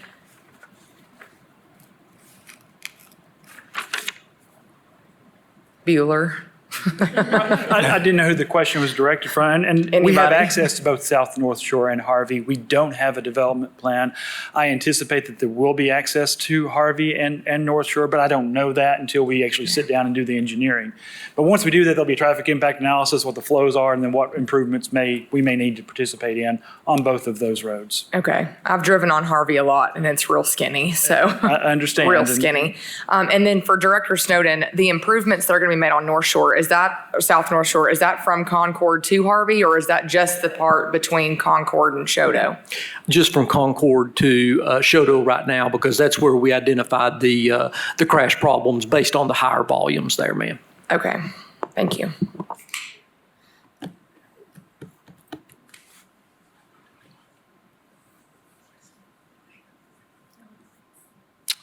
Commission? I've got another question for engineering, if you don't mind too. Just looking at, and I appreciate, because it certainly needs that widening from the Chodo roundabout all the way up to Concord Road up there. Gosh, I remember way back in the day, some of the folks here might remember it when there used to just be that flashing yellow light at Chodo Road and North Shore Drive. That was a serious lot of fatalities there. But over time, infrastructure improvements have come. They don't come as fast as we all like them to sometimes, but they do come. So I'm glad to hear that there is some improvements happening from the Chodo roundabout up. But specifically with respect to the area between Harvey Road and Chodo Road, can you speak to a standard for what a Knox County road looks like, or what are the minimums? What do you like to see on the width of the road and the striping and that type of thing? Yeah, that section I would imagine somewhere around 20 feet wide. For a 20 feet wide road, we certainly want to see center and edge line striping. And typically, we look at, you kind of look at volume versus width. Rural road capacity is kind of a tricky thing to really get your head wrapped around, but we feel like, that width of volume, or that width of road is reasonable to accommodate that, 5,000 to 6,000 cars a day. Now, obviously, as that traffic grows, we may have to approach this location much like we did to the one to the east and make some improvements. But at this point in time, we feel like the traffic volume and the existing configuration of the road is reasonable, and that's bore out through the crash rate that shows that it is below statewide average.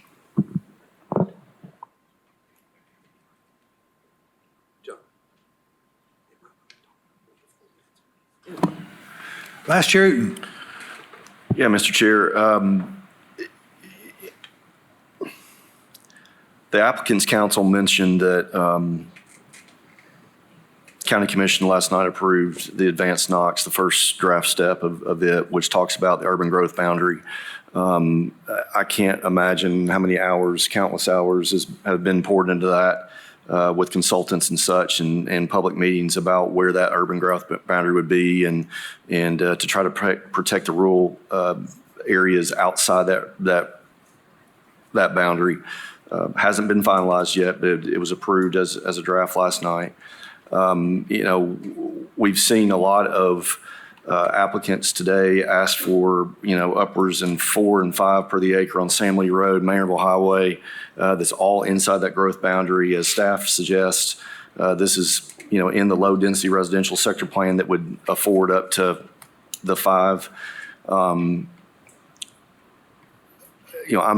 really, quite frankly, surprised that this developer is only asking for 3. I'm not saying I would have voted for any more than that, but I think that Commissioner Schoonmaker, who is in that district, and other folks probably can breathe a little easier that this developer is asking for 3 instead of 5, and have a shot at working with the Highway Department and other folks on traffic plans as you get traffic study requirements with concept plans. So I think I'm going to make a motion that we approve the planned residential zone at the 3 per the acre per staff recommendation. Second. All right, we've got a motion to approve planned residential zone up to 3 dwelling units per acre per staff recommendation by Vice Chair Uten, seconded by Commissioner Huber. Seeing no other lights, all in favor say aye. Aye. Any opposed? Motion carries. Thank you.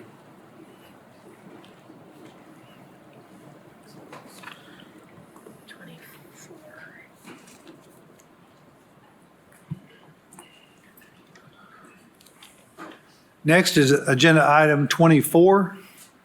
Applicant Mary Ward, location northwest of Andrew Johnson Highway, north of Clift Road, east of the Holston River.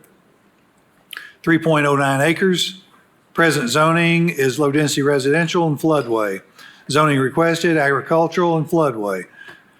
Existing land use, rural residential.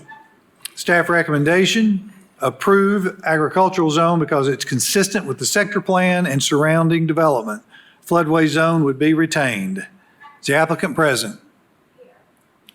All right. Do we have any opposition? Any opposition?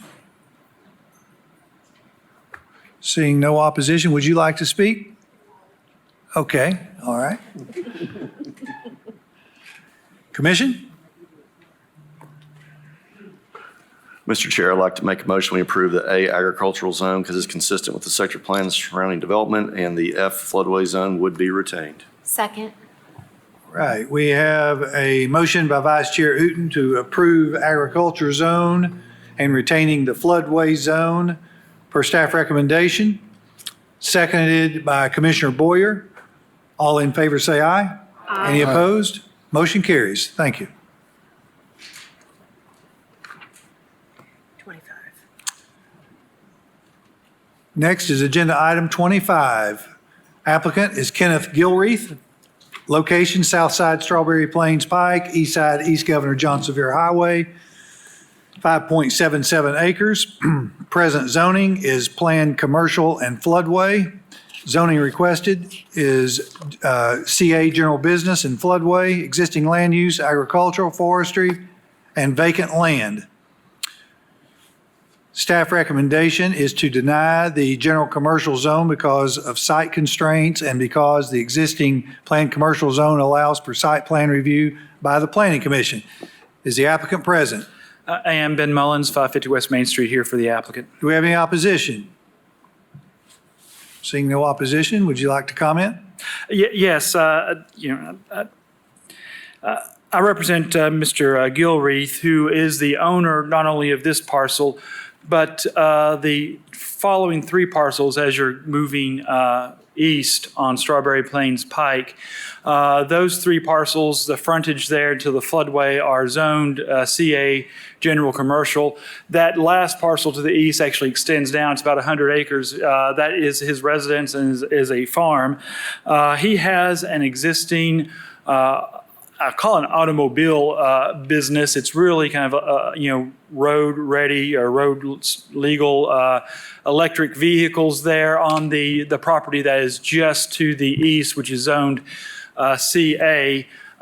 He actually had to get that rezoned in 2018 from ag to CA, and that. The planning staff and planning commission at that time recommended planned commercial, and county commission voted unanimously to allow that to be the CA zoning consistent with the other properties to the east, and generally that entire commercial node, where the only non-CA commercial zoning present there is this parcel, which was zoned to PC in 2008, I believe. And staff has been consistent in the rezonings in this portion of it. I think they did support the CA to the north east there. That's on the map in front of you. But they have been consistent with the PC zone in their recommendations.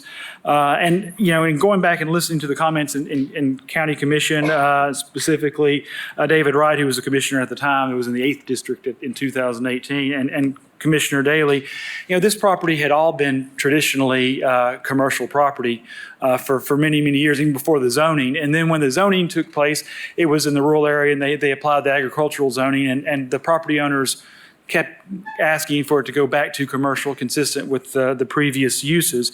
And this is an existing commercial node where the only thing that really looks out of place on that map is the purple PC zone.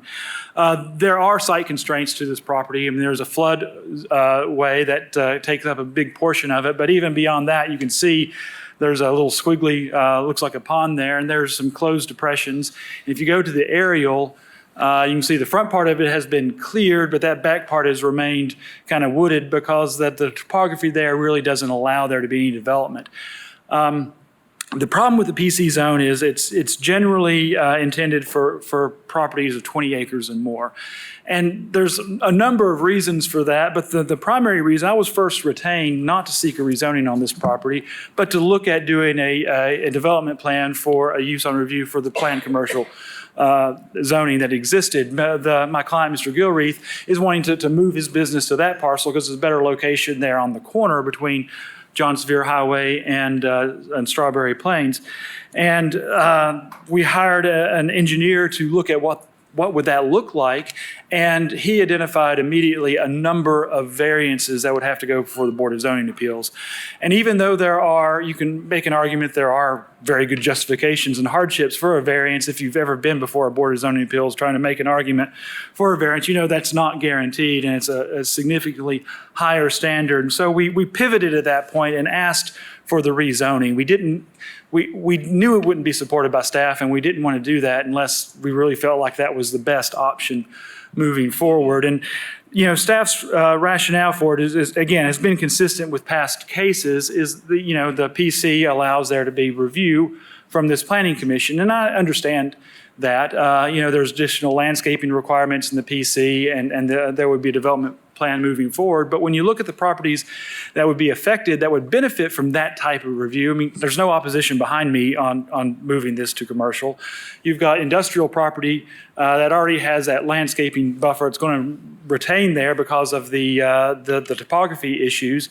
There is a 50-foot buffer recommended from the John Sevier Highway corridor study, and to the extent there's trees there, they will remain.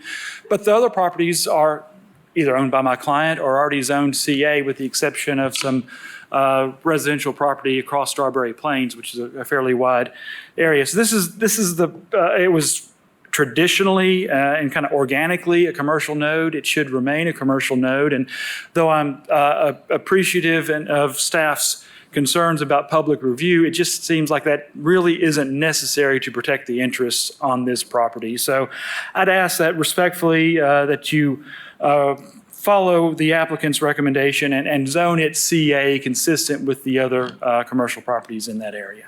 Thank you. Thank you.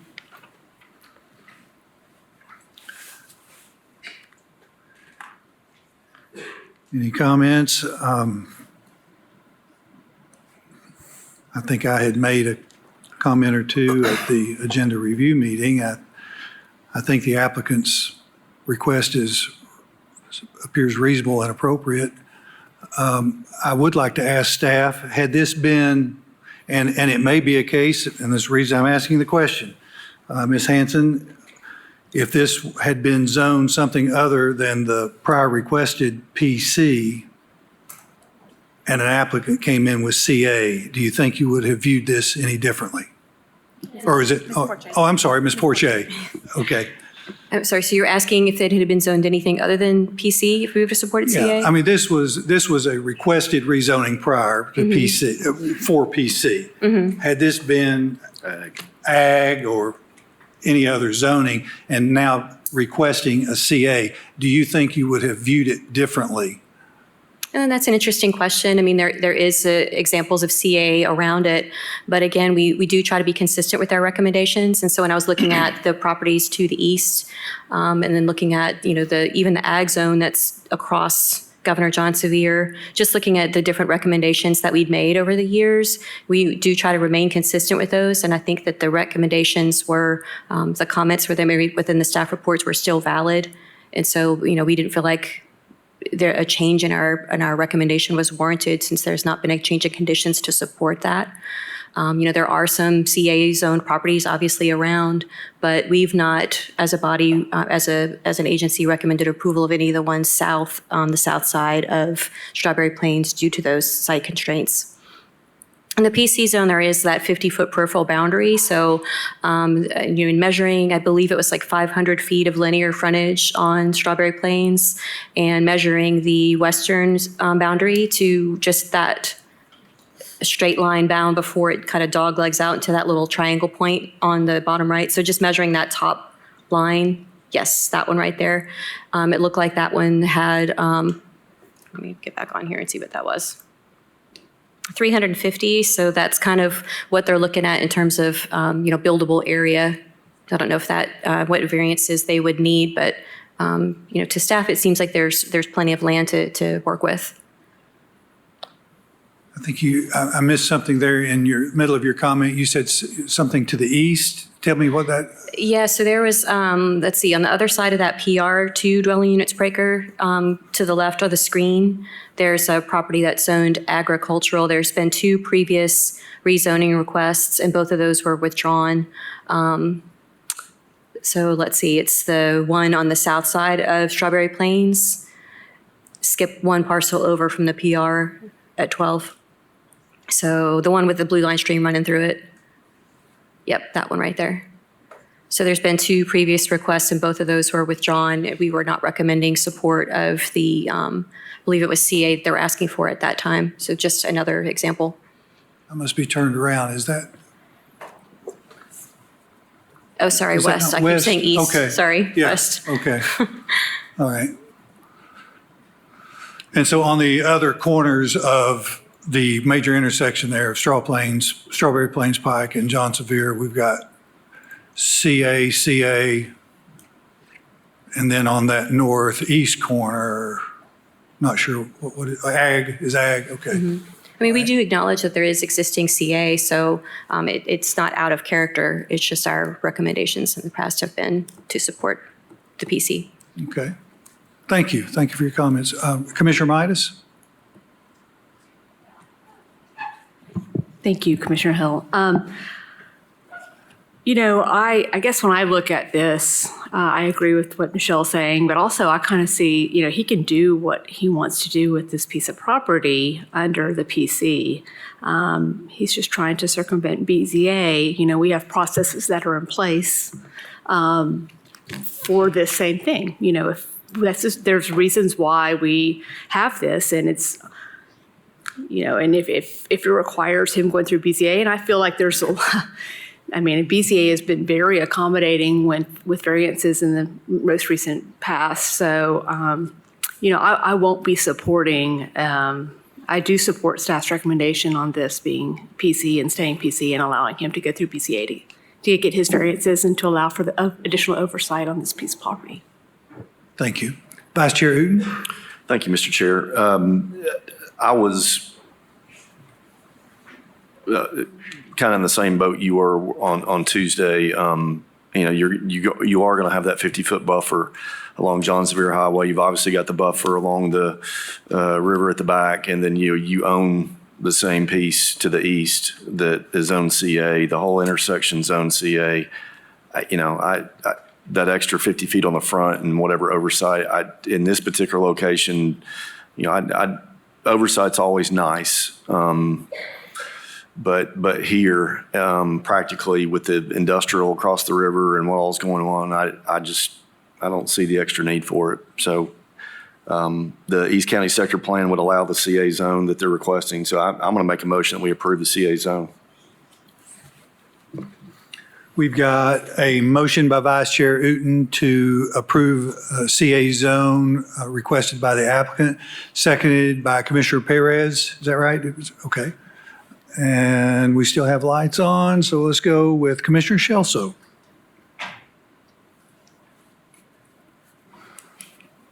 Would Commissioner Uten be open to adding the condition to maintain the 50-foot landscape buffer to be consistent with the corridor plan? I don't think that's anything that we can waive. I think that's on the property regardless because it's on the John Sevier Highway piece. So I think that would be inherent that's something that they're going to have to honor. I think that's something that we've had to add as a condition for all of them, isn't it? My understanding is it's part of the corridor study, and that was part of the conversation in 2018 with the property to the, and I'm sorry if I'm jumping in and breaking Go ahead, protocol, Mr. but, Mullins. I apologize. But that was part of the conversation at County Commission is with that corridor study, being in place and helping protect some of that they were more comfortable with just the general commercial being in this intersection than the planned commercial. So. Okay.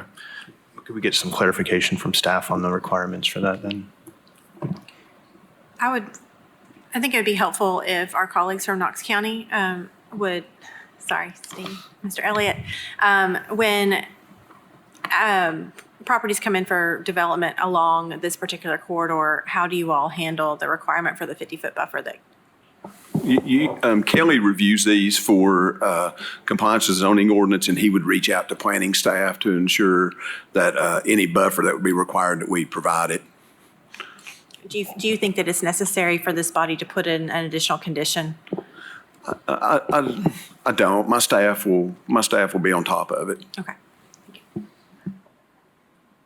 I actually have a question regarding that. So it's an adopted plan, but in the plan, it's more should language, like recommendation. It doesn't say shall, like required language. So I believe that's why we've asked for it as a condition in previous rezonings. But that's just my recollection. So I'll reach out to my colleagues just to ask that question if that's a correct assumption on my part. That's one of the reasons I asked Mr. Elliott how they handled those that came in. If it is a recommendation and you do want the buffer, then I would say we need to add it here, 'cause we would only enforce it as a shall condition. So what was the recommended buffer? Is it 50? It's 50 feet. And the way that the study says, it talks about a tree buffer, but instances where there's commercial development, there is,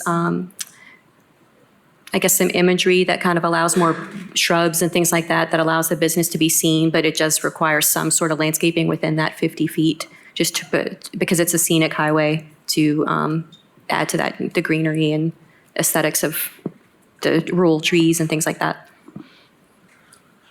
So since the question is still on the floor, Chair, and I didn't know you could make the conditional rezoning in the county like that, but if that is the wish of code enforcement and staff, I will go ahead and put the shall in case there's any doubt, and we would honor the corridor studies recommendation of the 50-foot.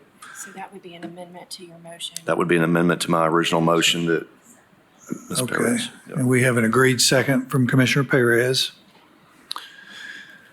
All right, we clear on what we're voting on? Okay, all in favor say aye. Any opposed?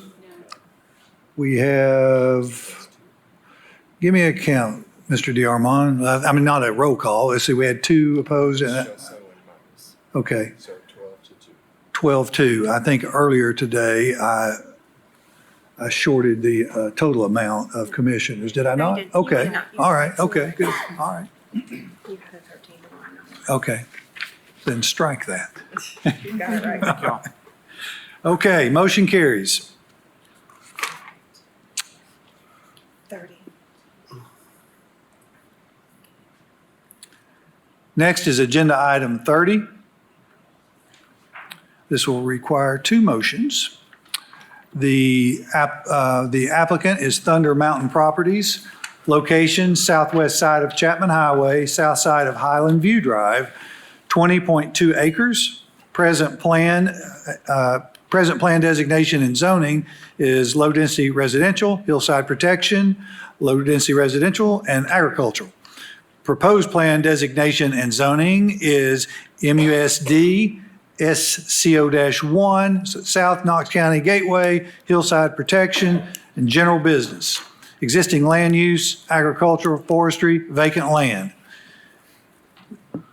Staff recommendation is approve MUSC O-1, the South Knox County Gateway land use classification as specified in the case boundary map because it is a minor extension that is compatible with surrounding development. The hillside protection areas would be retained. Second recommendation and the second motion that would be needed would be approve the general business CA zone as specified in the case boundary map because it is a minor extension that is consistent with surrounding development, subject to the noted one condition. Is the applicant present? Do we have opposition? We do have opposition. Would you like to proceed or defer, Counselor? I'd like to proceed. All right. I think we may have some handouts that,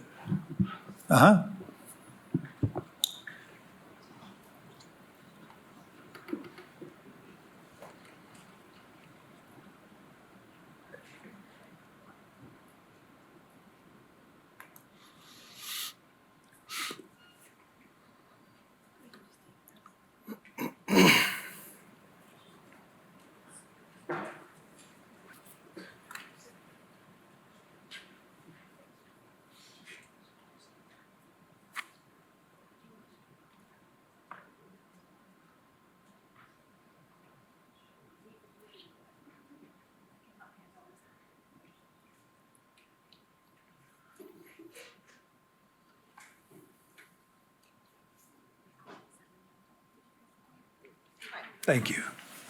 That's all right.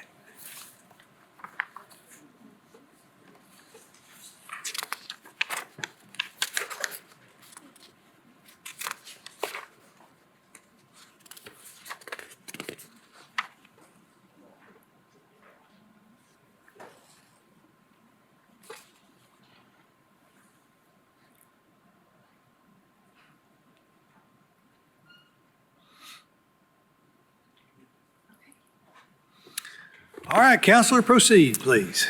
Taylor Forrester, 1111 North Shore Drive, Suite S700, Knoxville, Tennessee, 37919. Here on behalf of the applicant, Thunder Mountain Properties.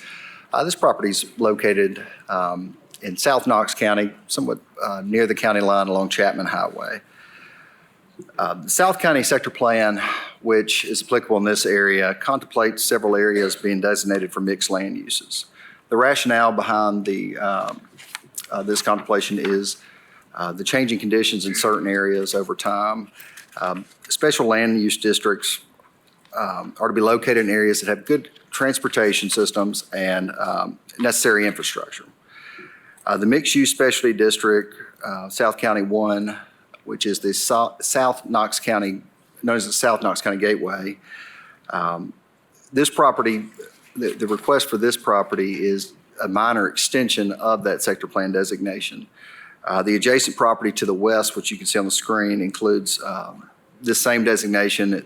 There is a existing shopping center and a golf driving range, and on a portion of the property, on the north side of Chapman Highway, as you can see there near Sevierville Pike. South County Sector Plan recommends a diverse range of uses for this mixed-use specialty district. Those include retail, office, and low or medium-density residential. The sector plan also provides zoning recommendations, including commercial, office, and residential. Commercial zoning is the predominant zoning for the properties within this mixed-use specialty district. Planning staff at the agenda review meeting, as you may recall, explained the likelihood or reason this property wasn't included within the mixed-use specialty district at the time that this sector plan was last amended was because there were safety concerns along Chapman Highway. Those safety concerns mainly related to site distance. Since that prior amendment, or since the last amendment of the South County Sector Plan, TDOT has constructed substantial improvements to Chapman Highway in this area. These improvements have alleviated these safety concerns. They realigned certain sections and now there's 5 lanes of travel there. You have 2 eastbound, 2 westbound, and now a continuous center turn lane in front of the property. There's also a deceleration lane, as you can see on the screen. I guess that's to the east of the property. Utilities have been expanded, including new water lines and new gas line. As for the requested rezoning, requesting a rezoning from low-density residential RA to general commercial CA for a portion of the property. Approximately 7.9 acres of the property, as you can see on the screen, is already currently zoned CA. Although 7.9 acres sounds like a substantial amount of property, as you can see, the road frontage width for this piece is substantial. And with that 7.9 acres, no meaningful commercial development could really be developed based on that existing layout. That's why we're asking for an extension of that CA zone for a portion of the property. This request is for the CA is an additional 12 acres. The rezoning, if the sector plan is amended, would be consistent with that mixed-use specialty district. Planning staff recommends approval of the rezoning to CA subject to one condition, and that one condition is that prior to any project going forward for permitting or construction, that we have to come back to Planning Commission for development plan approval, which we're agreeable to that condition. This is a requirement under the South County Sector Plan for the mixed-use specialty district. This will address one of the comments. There are several comments on this, but this will address one of the comments whose opposition was not essentially to the commercial zoning, but the fact that commercial zoning with site plan review as provided in the ordinance, site plan review isn't as extensive and doesn't have the requirements of certain attributes that a development plan review will have under this South County Sector Plan. And one of those that the comments pointed out was landscaping. So Table 12 of the South County Sector Plan does set forth the additional requirements that are associated with this development plan. Those are landscaping, exterior lighting, architectural design, parking, signage, and then access. We ask that you follow staff recommendation, amend the sector plan to the mixed-use specialty district, as well as rezone this portion of the property to CA, and it'd be for a portion of the property in the sector plan as well. Thank you. Ms. Grace, would you like to speak? Hi, Margie Grace, Grace Design Associates, but I'm here representing the Dry Hollow community, 841 residents around this general area. I have been in contracting and construction for 47 years, 25 of which have been under my own contractor's license. And I am internationally recognized twice as the International Landscape Designer of the Year. So I have some expertise in this area. I'm also a published author on the topic. So I come offering some expertise in it. I actually brought you some handouts. The first one that you'll see, it's got highlighted in yellow, and it pertains to this the M measure that we're talking about, the rezoning that's labeled M, and this sector plan change that's H as well. Okay, so, and I've presented that just briefly to the developer and hope that he would consider it. And so I want to start with that this property owner owns 400 acres in this area, nearly 400 acres in this area. And I'm going to refer you to the slide up here that is in the the zoning report, the report from the I'm sorry, there's a paper shuffle afloat. I'm famous for these. Okay, so we want to look at the other proposed, who does this? This guy right here. Okay. Who's puts these things up? Okay, thank you. All right, so what's being proposed, and it was tabled for today, but that you can see the opposite side of the highway where the ballpark is. You have some two other zoning rezoning requests, and there is also a sector plan amendment request on that. There you go. And if we could see the whole slide at one time, thank you very much. And then you can also. Please correct me if I'm wrong, but I think the ones across the street have been tabled. They have been tabled. Okay. But what you need to understand that you've got two sides of the highway that are in play here. And it really doesn't merit talk. We won't talk about that, but just know. And this is related rezoning requests. It's happening. It is afoot.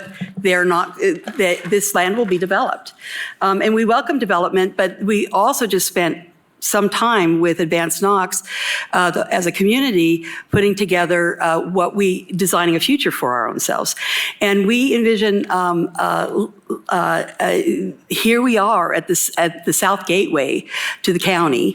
And what if this is just something to be incredibly proud of? What if this is a place where everybody stops and leaves their tax dollars here, their sales tax dollars here? What if there's a restaurant there? Instead of all of us going south to, 5 seconds away to the other county where there are restaurants. What I'm after is, what the community is asking for at this moment is to postpone the small parcel that we're looking at today. It's a single parcel that's the request of both M and N there with the accompanying sector plan change. That is, we'd like to consider alternates to it. The rezoning, and that is in particular,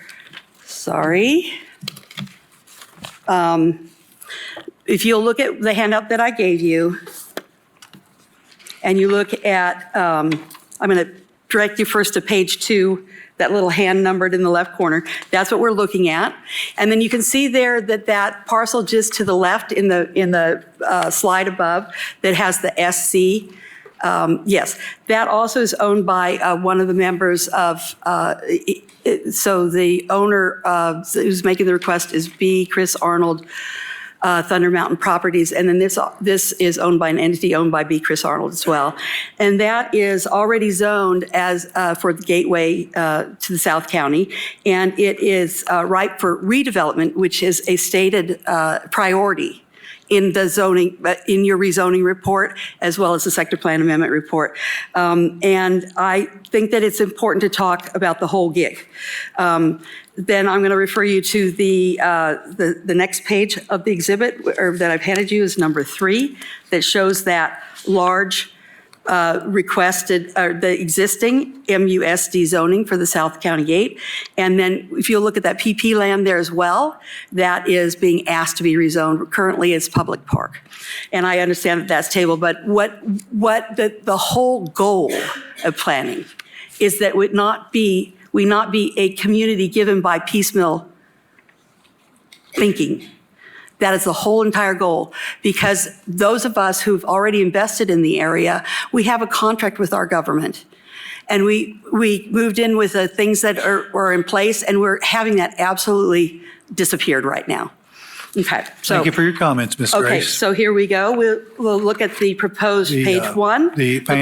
Ma'am, we're out of time. I will show you that. If the applicant would like to. How much more time do you need, Ms. Grace? 2 more minutes. I'll give you 2 more minutes. Thank you, sir.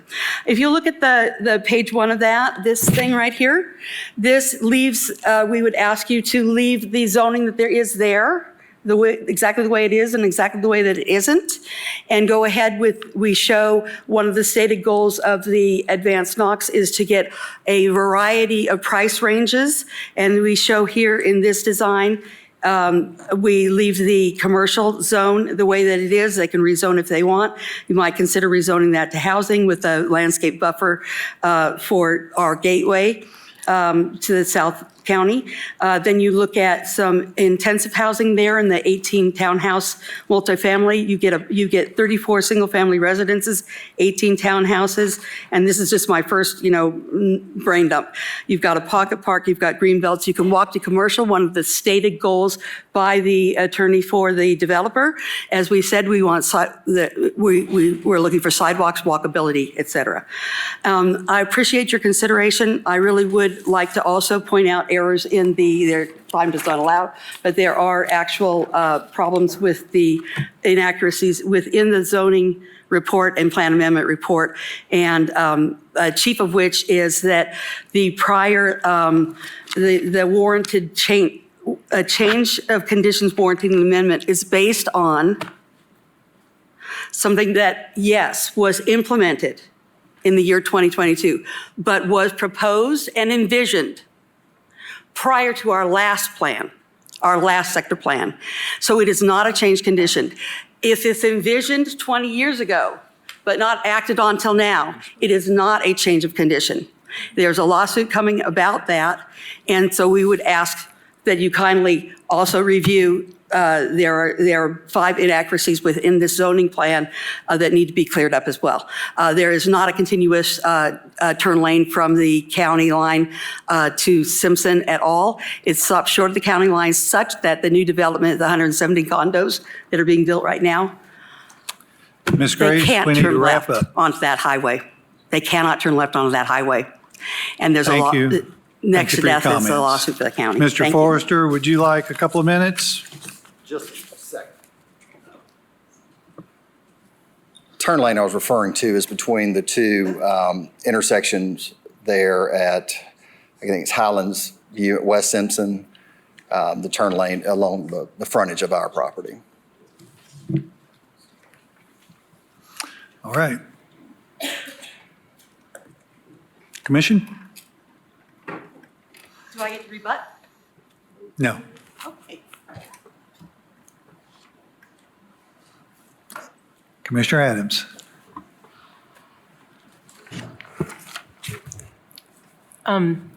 Councilor Forrester referenced a list of things that I want to make sure I understood you correctly, and that this is staff confirming this, that if the staff recommendation is followed, that there would be oversight in the development plan for, and you went down a list of lights, landscaping, et cetera. Could you go down that list again, and could staff confirm that?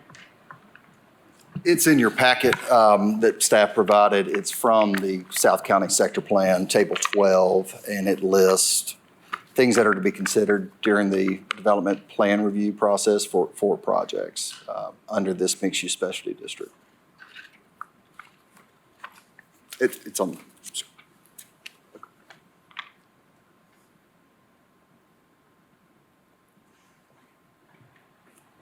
Does that answer your question, Commissioner? Or do you need more clarification? Or No, that I was just looking for, because he ran through it quickly. That's not a negative, but I just couldn't scribe it down, and then I wanted confirmation. So yeah, that's what I needed. Commissioner Shelso? Move to approve up to 5 units PR per staff recommendation. Let's see. We need to go, let's work on this, let's work on the second plan. Yeah, I got the wrong case pulled up, so I'm sorry.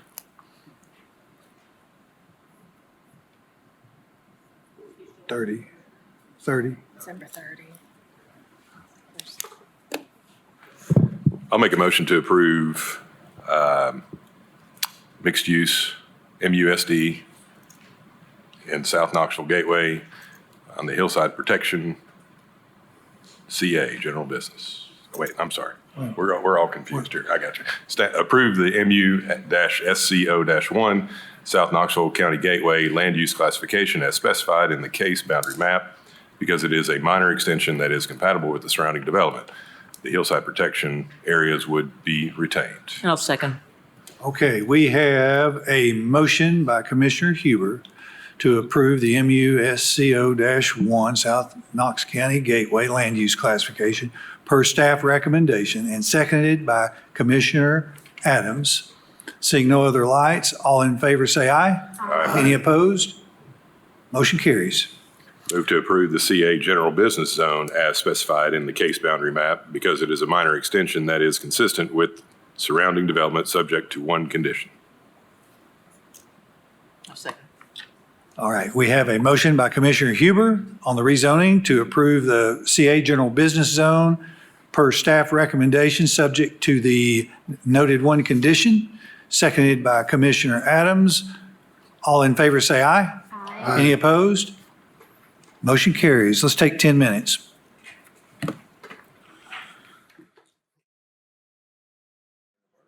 All right, let's reconvene. We're on to agenda item 31, Thunder Mountain Properties, location southwest side of Chapman Highway, south of Highland View Drive, 8.7 acres, present zoning, low-density residential, zoning requested, planned residential, existing land use, agriculture, forestry, vacant land. Density proposed up to 5 dwelling units per acre. The staff recommendation is to approve the planned residential zone up to 5 dwelling units per acre, consistent with the sector plan and surrounding development. Is the applicant present? All right. Do we have opposition? All right, Ms. Grace, I'm assuming you want to defer or proceed? Defer? No, you want to proceed. Go right ahead, Counselor.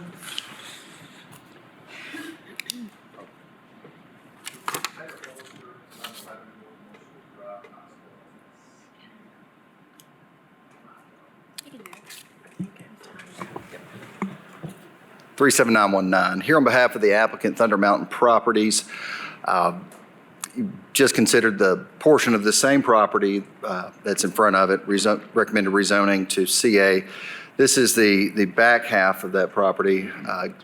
Don't need a sector plan amendment. It's already low-density residential, and we're asking for a rezoning to plan residential up to 5 dwelling units per acre. This request is supported by the existing zonings and uses in the area. There have been recent rezonings and development plan approvals that include, one is a 117-lot townhouse development at 9109 Chapman Highway, which is southeast of the property.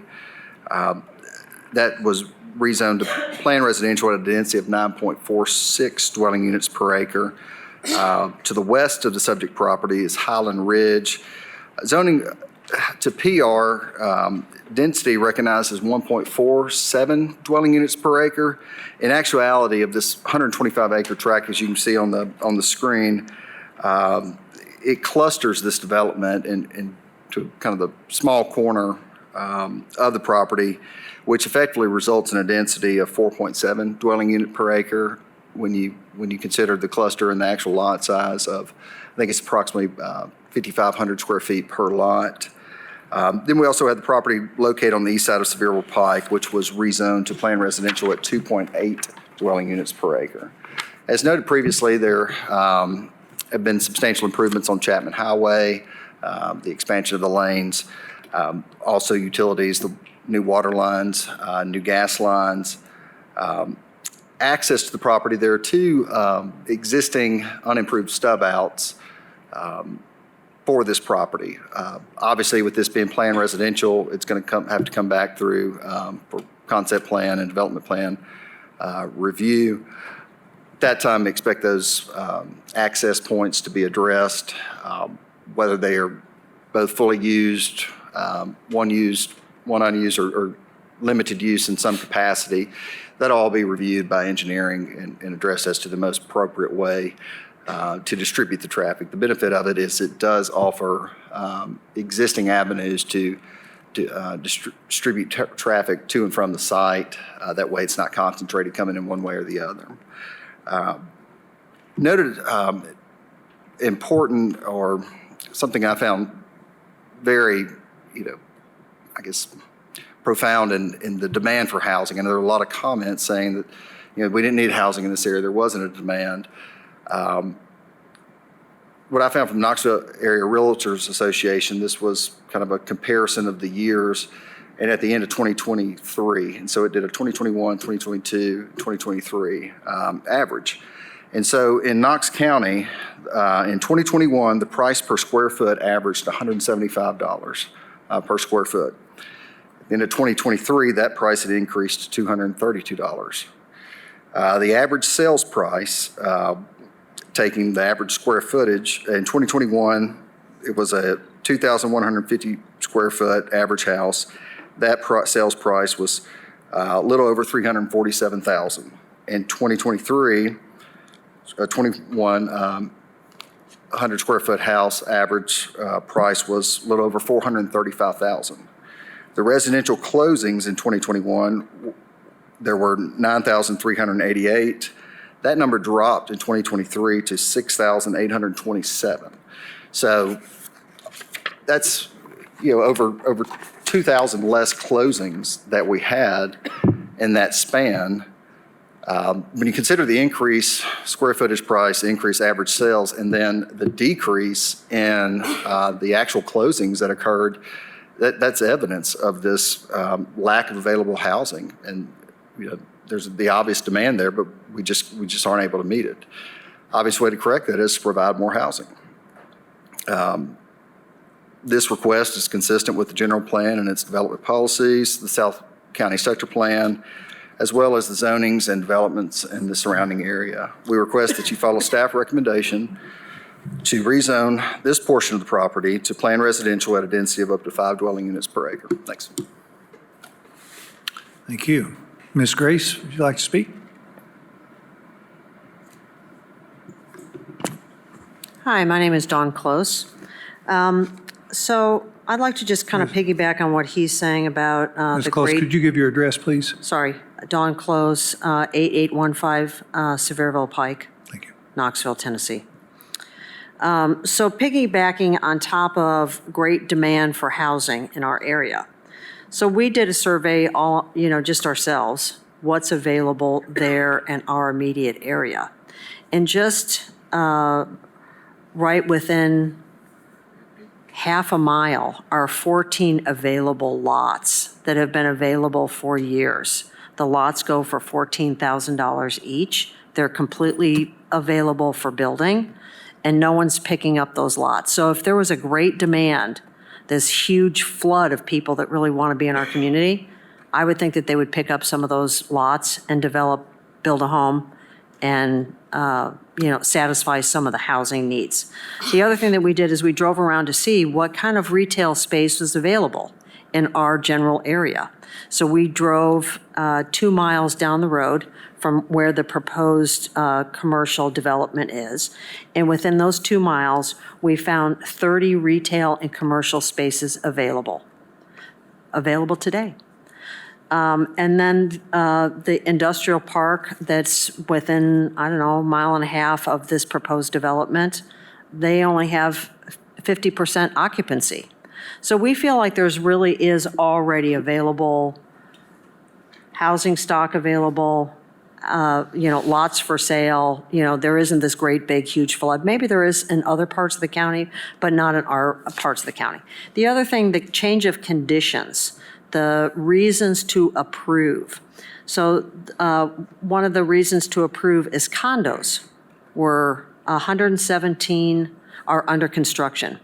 Just so you know, those condos, I asked the engineering department, what about those condos? There's only one way in, one way out. And I said, that's super busy right there on Chapman Highway. And they said, oh, don't worry, we're not going to allow them to turn left to go into Knoxville. So they have to turn right, go down into Seymour somewhere, do a U-turn, turn around, and then catch Chapman going the opposite way to go to Knoxville. That's what we're going to be doing with this next development that they're proposing, because they're just right down the street. We're going to not allow them to turn left. The people that live right next door to those condos is a car lot. The police pulled in and spoke to the owner of the car lot and said, do not use the turn lane to come into your business. Go down the street, cross over where the other commercial properties are, and then come up Chapman Highway the other direction, and then turn right into your parking lot. So you're not allowed to use the turn lane. Then the other issue is the church, the Baptist church. On Sunday, every single Sunday, they have to hire their own police to stop traffic to allow their parishioners to get on and off Chapman Highway because it's unsafe. So we don't feel like the road situation really is sufficient. They may have added a turn lane, but they are not going to allow the condos to turn left. Are they going to allow that development to turn left? I don't think so. They're less than a half a mile away from each other. Why would they allow one to turn left and the other one not to turn left? And we don't think that it's a sufficient proposed idea to go to Seymour, do a U-turn so that you can get into Knoxville. These properties should not be developed, or we need a series of some stoplights in order to control the traffic. And no stoplights are being proposed. The church has requested a stoplight. They've been told no for 10 years. No, you can't have a stoplight. So we don't feel that there's a reason to add more housing and more commercial. We already have stuff that's available that's not being, hugely sought after. And the reason to add more housing at this higher density, they've approved this Highland Ridge. There's 165 houses that's on one of these slides. It's right next door to another development that was developed 20 years ago. One is actually, so you can see them. They're side by side. One has the density that our community is for, which is a half an acre per house, per acre. So one house per every half acre. The one next door to it is like 6 per acre. And the reason that it's 6 per acre is because they allowed clustering. Without the clustering, they only approve 1.4 houses per acre. So when everybody's just saying You can yes, wrap yes, up, Ms. yes, Close. I appreciate it. to 5 per acre, that's not consistent with what's in the neighborhood. That right there, the one on the right, that's the one that's consistent with our neighborhood. That's what we want, 1 house per half acre. That's what we're asking. We would actually ask you to table this, postpone a decision on it. Look at the plan that my partner drew up. It actually really does accomplish what we've said as a community we want. It's less per acre, it's all different kinds of housing. $350,000 per house is not affordable housing, sorry. We get it. Thank you. Appreciate it. All right. Now for a brief rebuttal with my remaining time. Sure. So the question about can't turn, left out of the condo development, and Knox County Engineering can correct me if I'm incorrect, but I believe the issue that they have that we no longer have because of the TDOT improvements is site distance. And that was something noted in staff's report that has been corrected for our site that the condo site doesn't have. Thank you. Now we're going to take it to commission here. Sorry. I'm sorry, we've got rules here. Okay. Y'all ran over time. I gave him Sorry. Okay, a little thank bit you. of time. Okay. Commission? Mr. Reynolds? Thank you. I just want to just clarify. So I have an assumption of why the property was low-density residential on the land use plan. I can't say for certain that's the reason why it was site distance on Chapman Highway. But that seemed to make sense to me after seeing what was there. I don't know if this property has site distance over the hill, but I assume with TDOT's current work, they typically do try to eliminate site distance issues. But this property does have frontage on 2 side streets as well.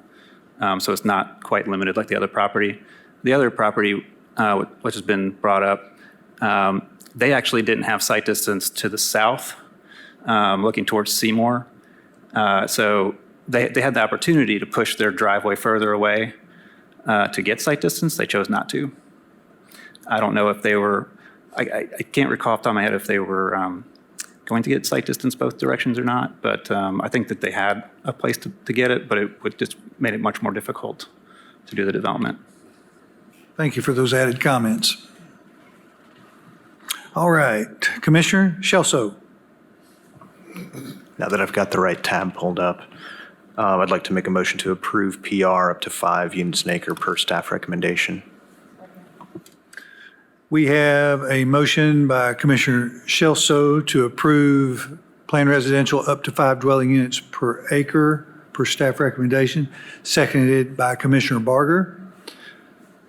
Seeing no other lights, all in favor say aye. Aye. Any opposed? Motion carries. Thank you.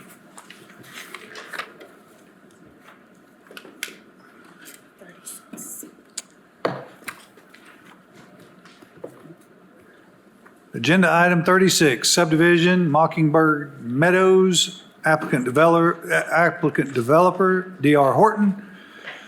Location north side of Mockingbird Meadows Drive, north of East Emory Road. Approximate acreage, 13,585 square feet. The zoning is planned residential, less than 4 dwelling units per acre. Existing land use is agriculture, forestry, vacant land. Proposed use, detached residential. There will be no variances required. Staff recommendation is to deny the request to remove condition 6 of case file 6-SA-22-C requiring the installation of a pedestrian connection between Mockingbird Meadows Drive and Hoff Lane. Is the applicant present? Yes. Do we have any opposition? Yes. We have opposition. Would you like to proceed first or defer? I'll defer. And I just wanted to clarify, I think the applicant and the opposition are in agreement with the request. Or in Okay, agreement so with each other. Y'all want to speak first? Okay. Better watch those guys, they'll turn on you. Do we have any opposition? No opposition, okay. No, we do have opposition, all right. Would the applicant like proceed or defer? I'll defer. All right.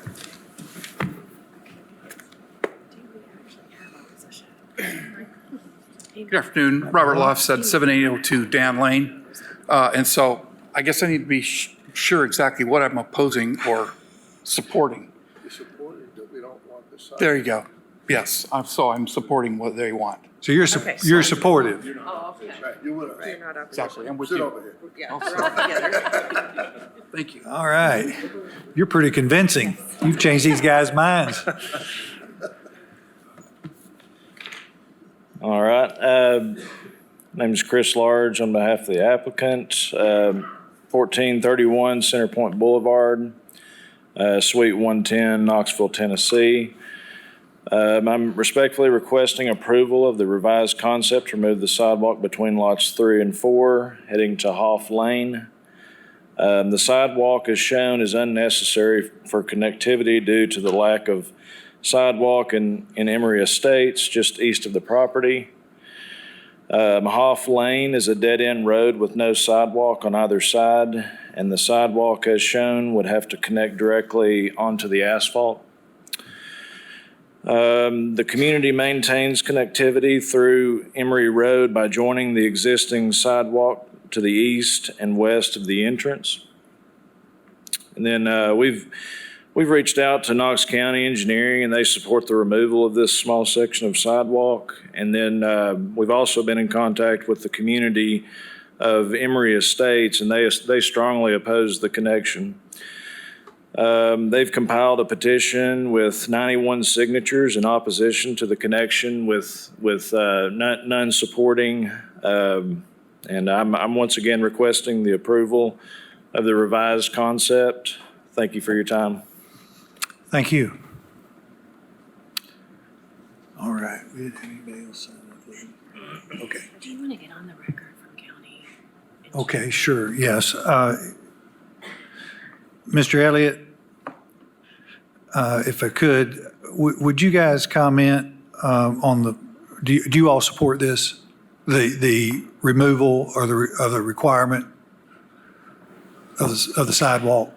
I don't know if necessarily support is the proper term there, Chairman Hill. I think the way it is shown on the plans there that you'll see, it is going to be very difficult to construct and maintain ADA accessibility.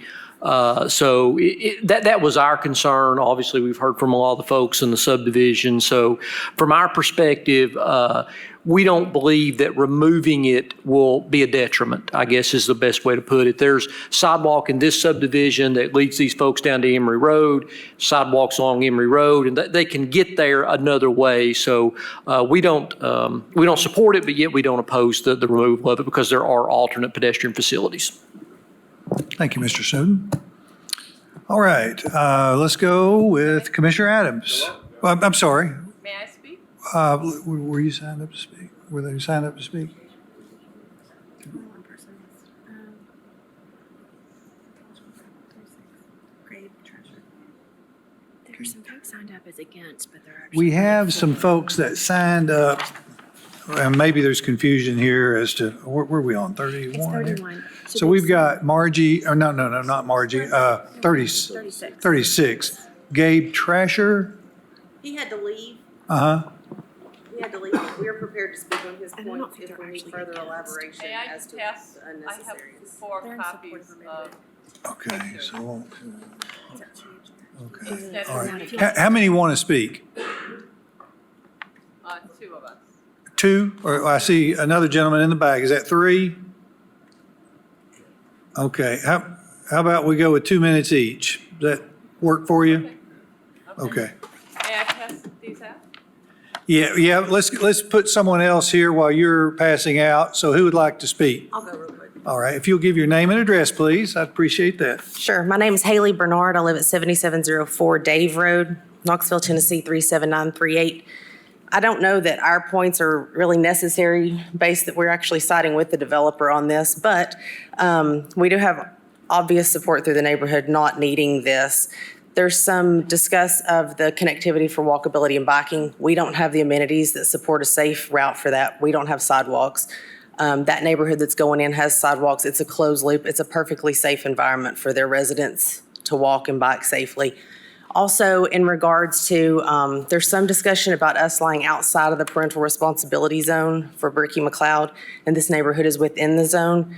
So you're going to have children potentially coming over for the bus. These are kids that we're not going to know what house they live in. If there's an emergency, I don't know which house that kid came out of to find their mom, to be able to get them help. I know the ones in my neighborhood, that kid plays in that driveway, this one comes out of that house. I know where I can knock on a door.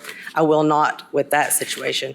And also the Knox County Schools transportation policy states that children who live within the parental responsibility zone are not eligible for school-provided transportation. It's not an accessibility issue, it's an eligibility issue, which opens up all the parental responsibility zones in the county for reconsideration for accessible bus stops. I'll turn it over to somebody else. Thank you.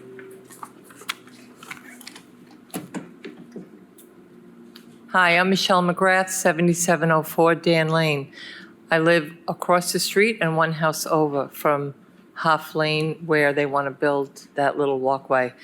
It's about an 8-foot, give or take, an 8-foot drop to go down.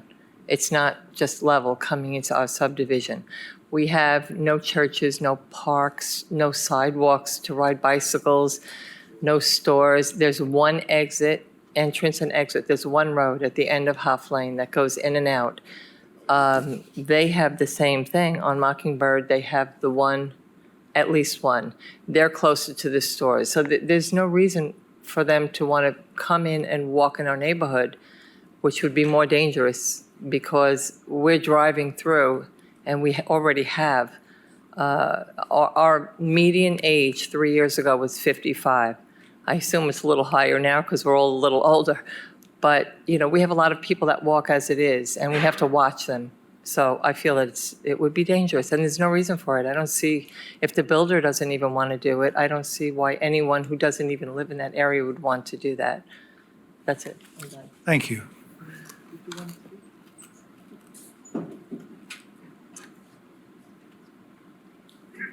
Glenn Laws, my address is 2208 Wheel Drive, Emory Estates, right close to this spot. And I oppose it because there's no need for it and no sidewalks. Everything they said is true. We don't understand why it's even optional, really, but we like to keep our subdivision separated, and that's the end of the story. Thank you. Thank you. And to clarify, I think he's opposing the requirement for the sidewalk, so. Okay. Commissioner Higgins. Thank you. I just have, staff can correct me if I'm wrong, but my understanding would be that a stub out like this for sidewalk wouldn't be for the people in this neighborhood who have a sidewalk to be able to travel over to their neighbor's neighborhood without a sidewalk. It's more just the connectivity if there's people who know each other and want to walk. And also, I think this would benefit the existing neighborhood more to have better connectivity, or to be able to, you mentioned a lot of neighbors walk, to be able to walk through here and then walk around that circle.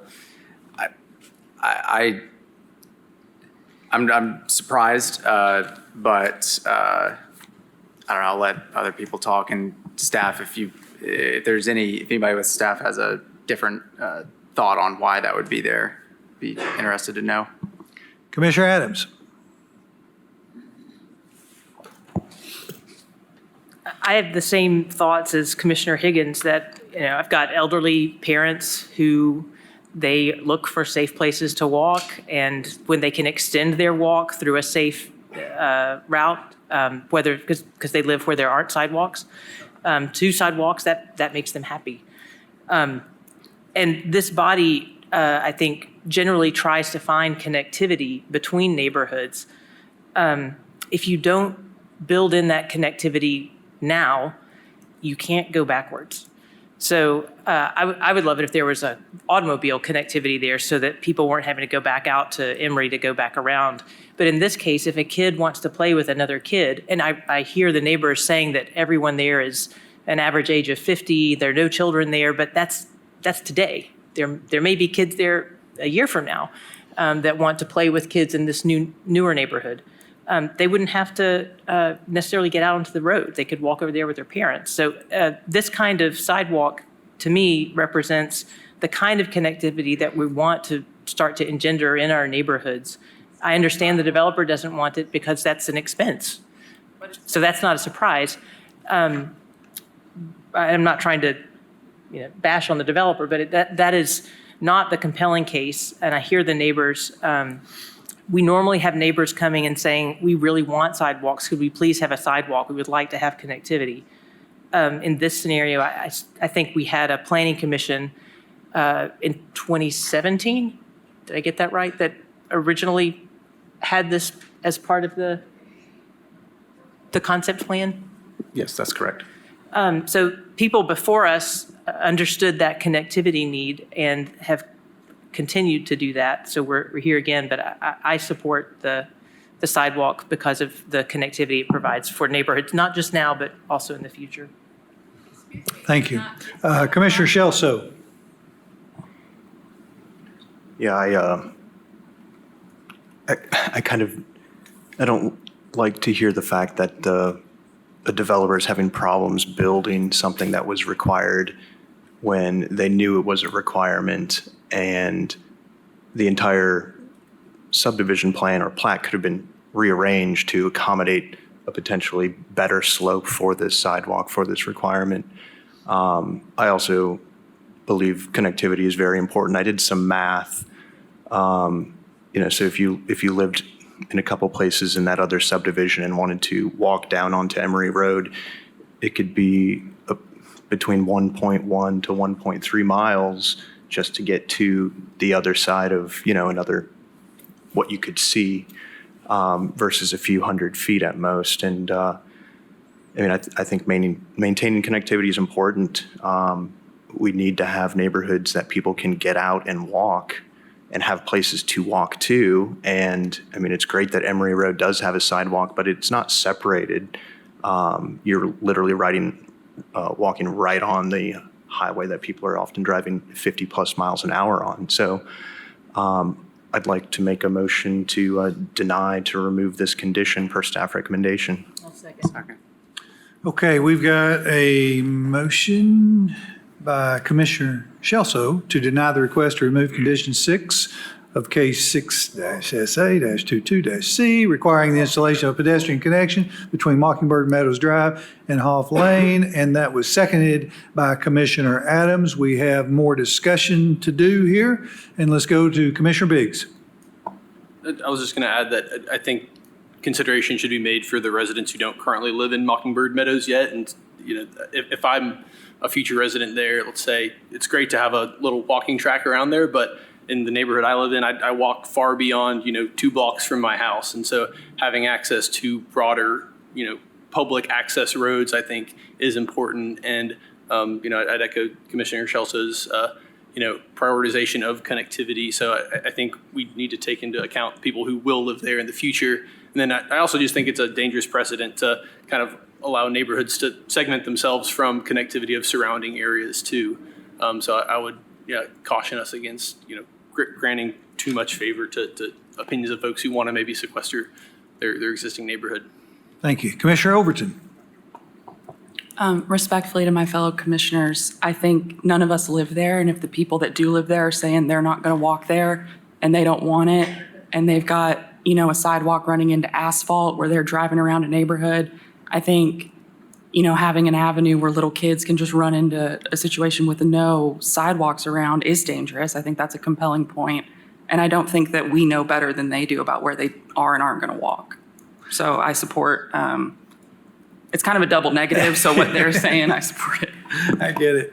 Thank you, Commissioner Overton. This one is a bit tricky, and believe me, I am pro sidewalk. Anywhere that it seems to make sense, I certainly advocate for sidewalks. But this is, we had a case somewhat similar to this, I think over in maybe the Buffett Mill area near Easttown Mall, where they were going to put connecting a greenway, I believe, through their neighborhood. And, the community didn't want it. They lived there. And, it seems like this one's tough for me because I am so pro sidewalk. But when you have the residents that live there, that this is an amenity that do not want the amenity, then I take pause in that, and I'm not sure exactly where I'm going to go with it. But Commissioner Shelso. I'd like to also add, this subdivision that is under construction is not complete yet either. Yeah. So it's not just for the neighboring subdivision that may not want it, but the people that have yet to live there are not here yet to voice whether they would want it or not either. So that's something to think about. Commissioner Biggs. I'm also just struggling a little bit with it. I feel like there's two sides to this where we've heard that folks who do live in the neighborhood do walk around the existing neighborhood. So that there seems to be some use of that neighborhood for walking. And then we're also hearing that, but it's dangerous for other people who don't live in the neighborhood to walk there. So I'm struggling with that, what feels like sort of conflicting, statements there.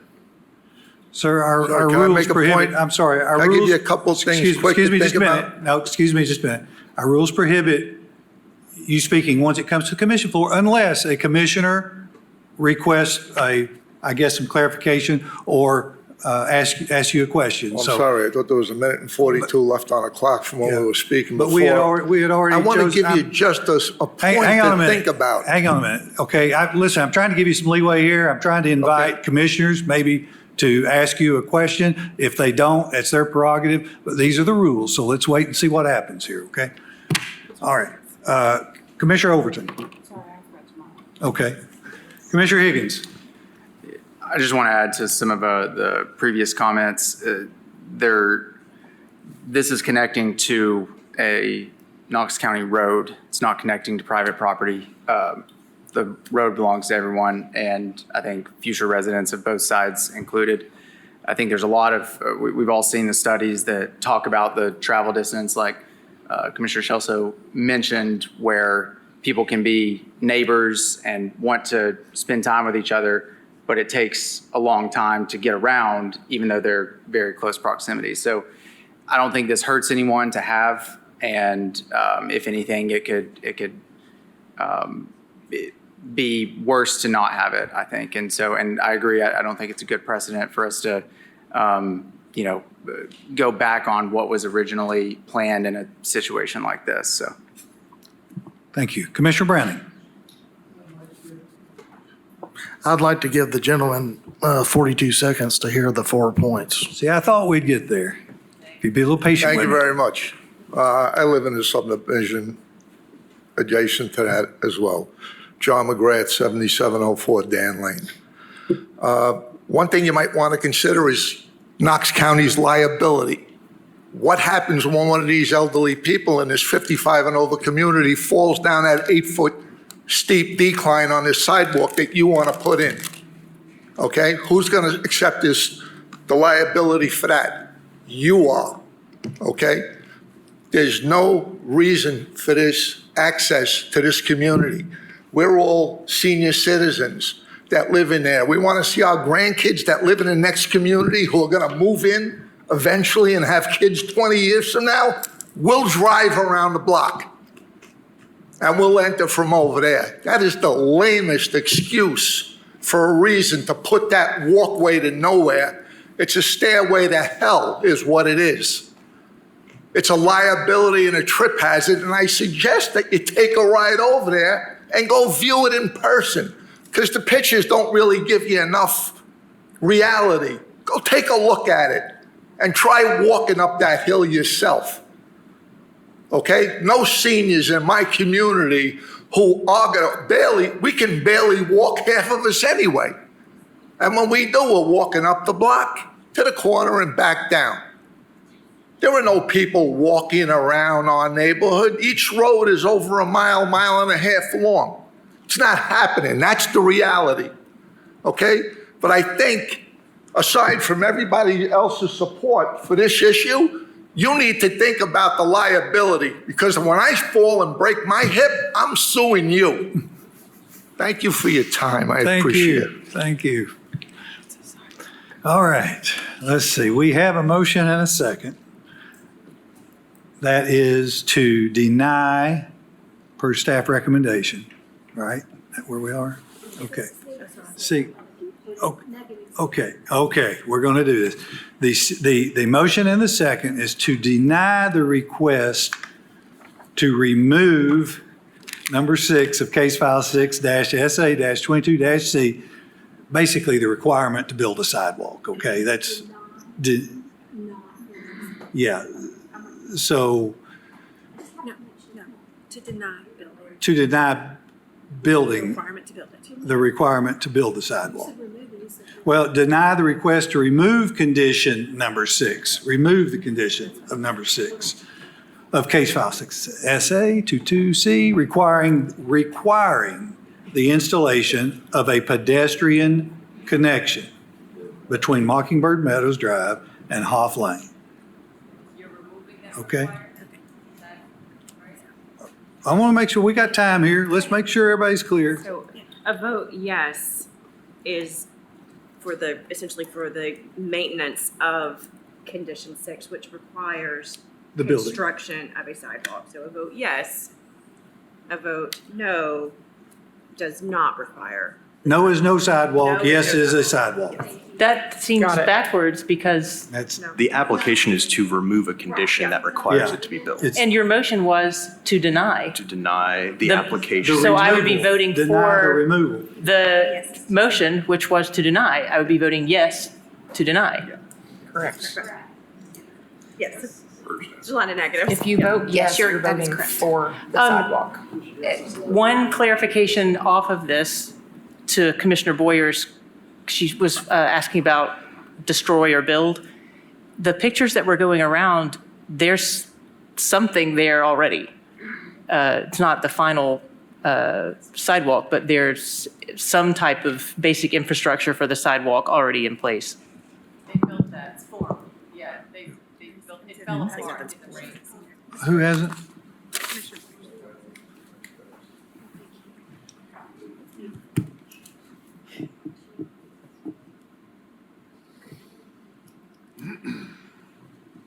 To vote yes is for a sidewalk. To vote no is what? No sidewalk. That's right. Got it? I hate to potentially throw in more confusion, but if it is voted no, what happens to that? Is the request going to absorb that land into adjacent properties, or will that remain Knox right of way? Common area, okay. Everybody ready for a vote? All right, so you've heard the motion and the second. All in favor say aye. Aye. Any opposed? No. Okay, let's call roll. Commissioner Uten. No. Commissioner Boyer. No. Commissioner Huber. No. Commissioner Shelso. Commissioner Perez. Yes. Commissioner Browning. No. Commissioner Higgins. Yes. Commissioner Levinson. No. Commissioner Biggs. Yes. Commissioner Barger. Commissioner Adams. Commissioner Midas, Yes. Commissioner Overton, No. Commissioner Hill. No.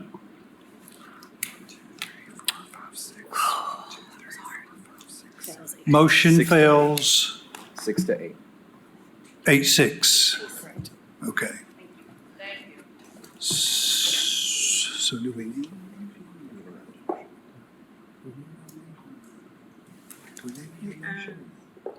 Okay. All right. Wait, I think we got another. Bear with us just a minute. We're seeking some clarification So on if there needs further action we need to here. approve the request to remove condition number 6. Yeah. you're right. Okay. You do. Mr. Chair, I'd like to make a motion that we approve the applicant's request to remove the sidewalk per the plans submitted.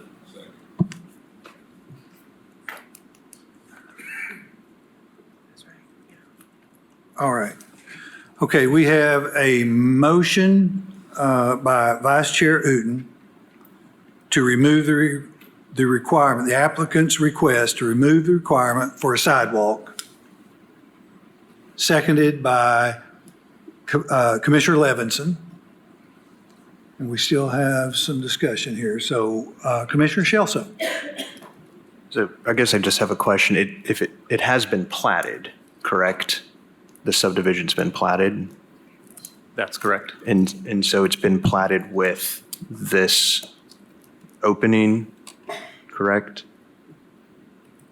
Is that like an easement, or is that an actual right-of-way opening? That's common area right now, the way it's platted. And so would that have to be, I mean, I guess it can just stay that way. I mean, it could stay that way, or they could replat. I mean, it's not a requirement to keep open space in that, or common area in that area. They could replat those lots and absorb that space. And then they'd have to they would just replat those two lots? Correct. Good. Seeing no other lights, we have a motion, a second, to the applicant's request to remove requirement for sidewalk. All in favor say aye. Any opposed? No. Call roll. Mr. DeArmond. Commissioner Uten. Aye. Commissioner Boyer. Aye. Commissioner Huber. Commissioner Shelso. Commissioner Perez. No. Commissioner Browning. Yes. Commissioner Higgins. No. Commissioner Levinson. Commissioner Biggs. No. Commissioner Barger. Yes.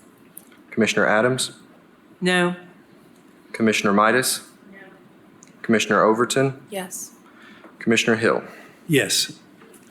Okay, that's 8-6 in the affirmative. Motion passes 8-6. Thank you. Thank you very much. 40? 40? 40. All right. Okay. Next, agenda item 40. Applicants Justin Satterfield, location north side of Harold Lane, northeast of Skylark Road, 1.03 acres. Zoning is low-density residential, existing land use, agricultural, forestry, and vacant land. Proposed use, 3 duplex structures on individual lots. Staff recommendation, approve the request for 3 duplexes as identified on the development plan, subject to the noted 4 conditions. Is the applicant present? Yes, sir. Robert Campbell, 7523 Taggart Lane. Do we have opposition? Yes. We do have opposition. Mr. Campbell, would you like to proceed or defer? I'll go ahead and defer with this comment. Just, we would appreciate going along with staff's recommendation. Okay, thank you. The opposition? Hi. Hello. Thank you. Number one, I just want to thank you for your service and sacrifice to Knox County. My name is April Atwell. I reside at 4618 Harold Lane, Knoxville, Tennessee, 37938. My property adjoins the property in the proposal here. So I'm basically spokesperson for the 103 residents that are opposing the proposition. And so in short, I'm just going to read what I've prepared to help save time. So to the best of our knowledge, this is the last property in Temple Acres neighborhood, specifically Harrell Lane, Harrell Circle, and Daisy Main Lane area that is available for development. All the properties in the quiet surrounding area are single-family dwelling and single-family homes. The closest duplexes are not in the neighborhood but are located on a much busier McLeod Road. The lot sizes in the area are quite large. All the properties to the left, right, and across the street from 4608 Harrell Lane are nearly a full acre or more. We are concerned that by changing the original subdivision designed lot sizes and allowing the only multi-unit complex in the neighborhood to be built, our property values would plunge. Harrell Lane is the sole connecting street to Harrell Circle, meaning one way in, one way out.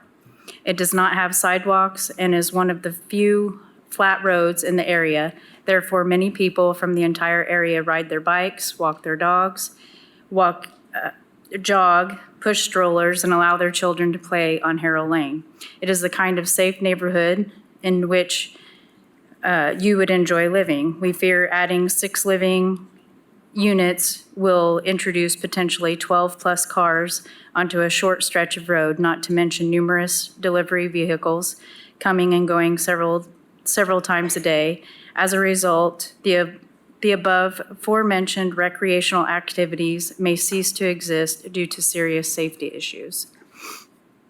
We, the 103 undersigned, collectively and respectively disagree with several comments on the recent use of review report, development standards for uses permitted on the review, which state, number 1, B, does not impact existing neighborhoods and communities. Number 3, A, the proposed duplex are of similar character of neighborhood. Number 4, the use will not significantly injure or value the adjacent property. And 5, a traffic volume in the neighborhood will not substantially increase as a result of proposed development. In response to the above, we strongly believe that building the 3 duplexes on the acre lot of our subdivision, which is comprised of only single-family homes, will indeed impact the neighborhood. Firstly, duplexes are not of similar character with the neighborhood. Secondly, our property values, in our opinion, will devalue. And lastly, the traffic volume will be substantially increased. In these determinations, if these determinations are approved, then the nearby residents are the ones who pay the price, and our street and neighborhood are permanently changed. The staff study may possibly look logical on paper, but it does not consider the heart and soul of our community. One has to live here to know the atmosphere of our neighborhood, and we all want what is best for our neighborhoods in which we live, as we do in Temple Acres. Many of our residents have called this subdivision their home for over 50 years. We support the development of the property at 46018 Harrell Lane, but as a single dwelling, single-family home, which is consistent which is consistent to what already exists, at which point we would graciously welcome our neighbor. In submission, this issue is very important to the residents whose names are affixed, which have been submitted through the website in the comments. And we just respectfully ask that you consider the concerns of all those listed.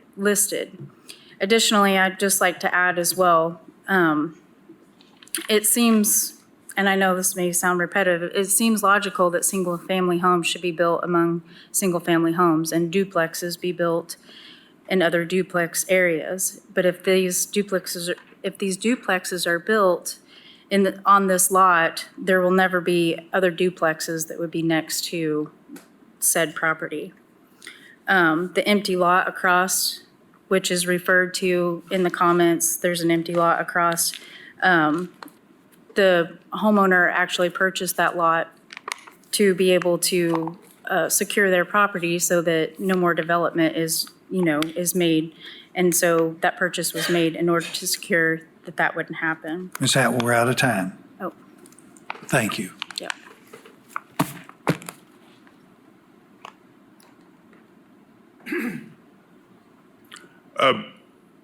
First of all, I appreciate exactly what the neighbors are saying, and this is not, we're not trying to come in and do anything injurious to them. We do realize there are subdivisions that have duplexes and single-family homes in harmony with each other, scattered throughout those subdivisions.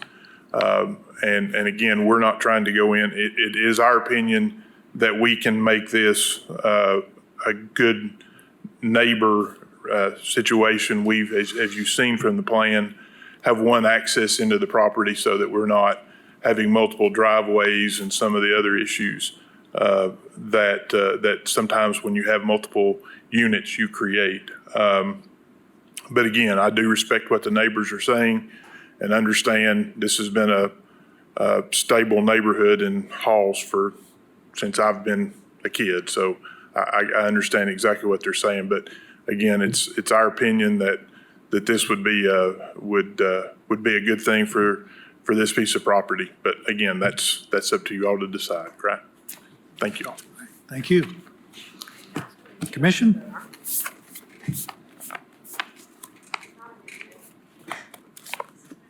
Commission? Commissioner Shelso.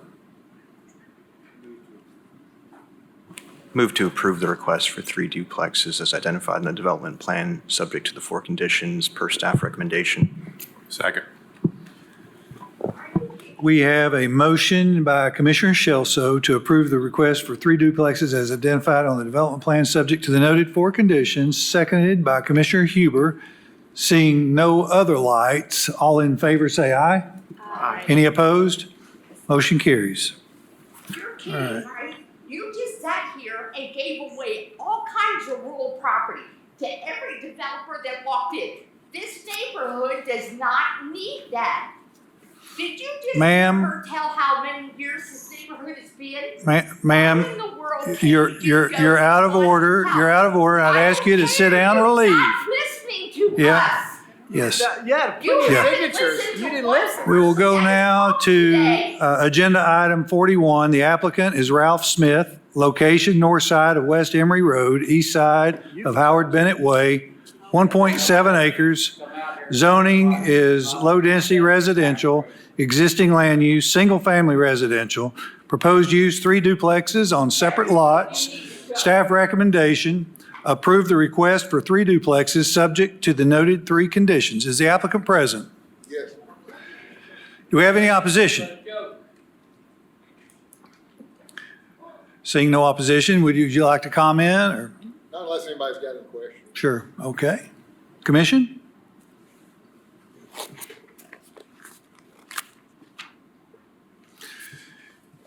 Chair will entertain a motion.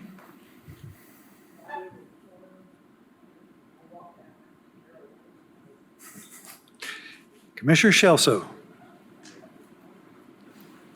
Make a motion to approve per staff recommendation.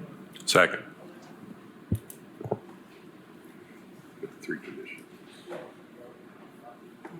Bear with me just 1 second here. Is that the one right there? Yeah. I mean, Okay. I want to make sure I'm in the right place here. So we're approving the request for, because it seems so similar to the one we had, approve the request for 3 duplexes. Okay, so the motion from Commissioner Shelso is to approve the request for 3 duplexes subject to the 3 noted conditions, seconded by Commissioner Huber. I see no other lights. All in favor say aye. Aye. Any opposed? Motion carries. Let's see, we'll adjourn, then I'll comment. Or do I need to adjourn to talk about the, okay. We are adjourned, but I would like to comment to commission. We're going to be looking at the comprehensive land use and transportation plan next month. And we think it's a good idea that we have a workshop on it. And we have, and unless anybody is objectionable to it, I think that we should proceed with that. And we have identified 2 or 3 potential dates. Did you note those or not? I did. I left them on my desk, but we have 2 or 3 dates identified for the end of this month, and I'm going to verify that we would have a location to meet and that our consultants could potentially come in as well and participate in that workshop. And it will likely be between a 2 and 3 hour event, workshop. And maybe Director Brooks might feed us. Absolutely. Okay. We'll definitely feed you. We got that negotiated. All right. All right. Look forward to seeing you next month.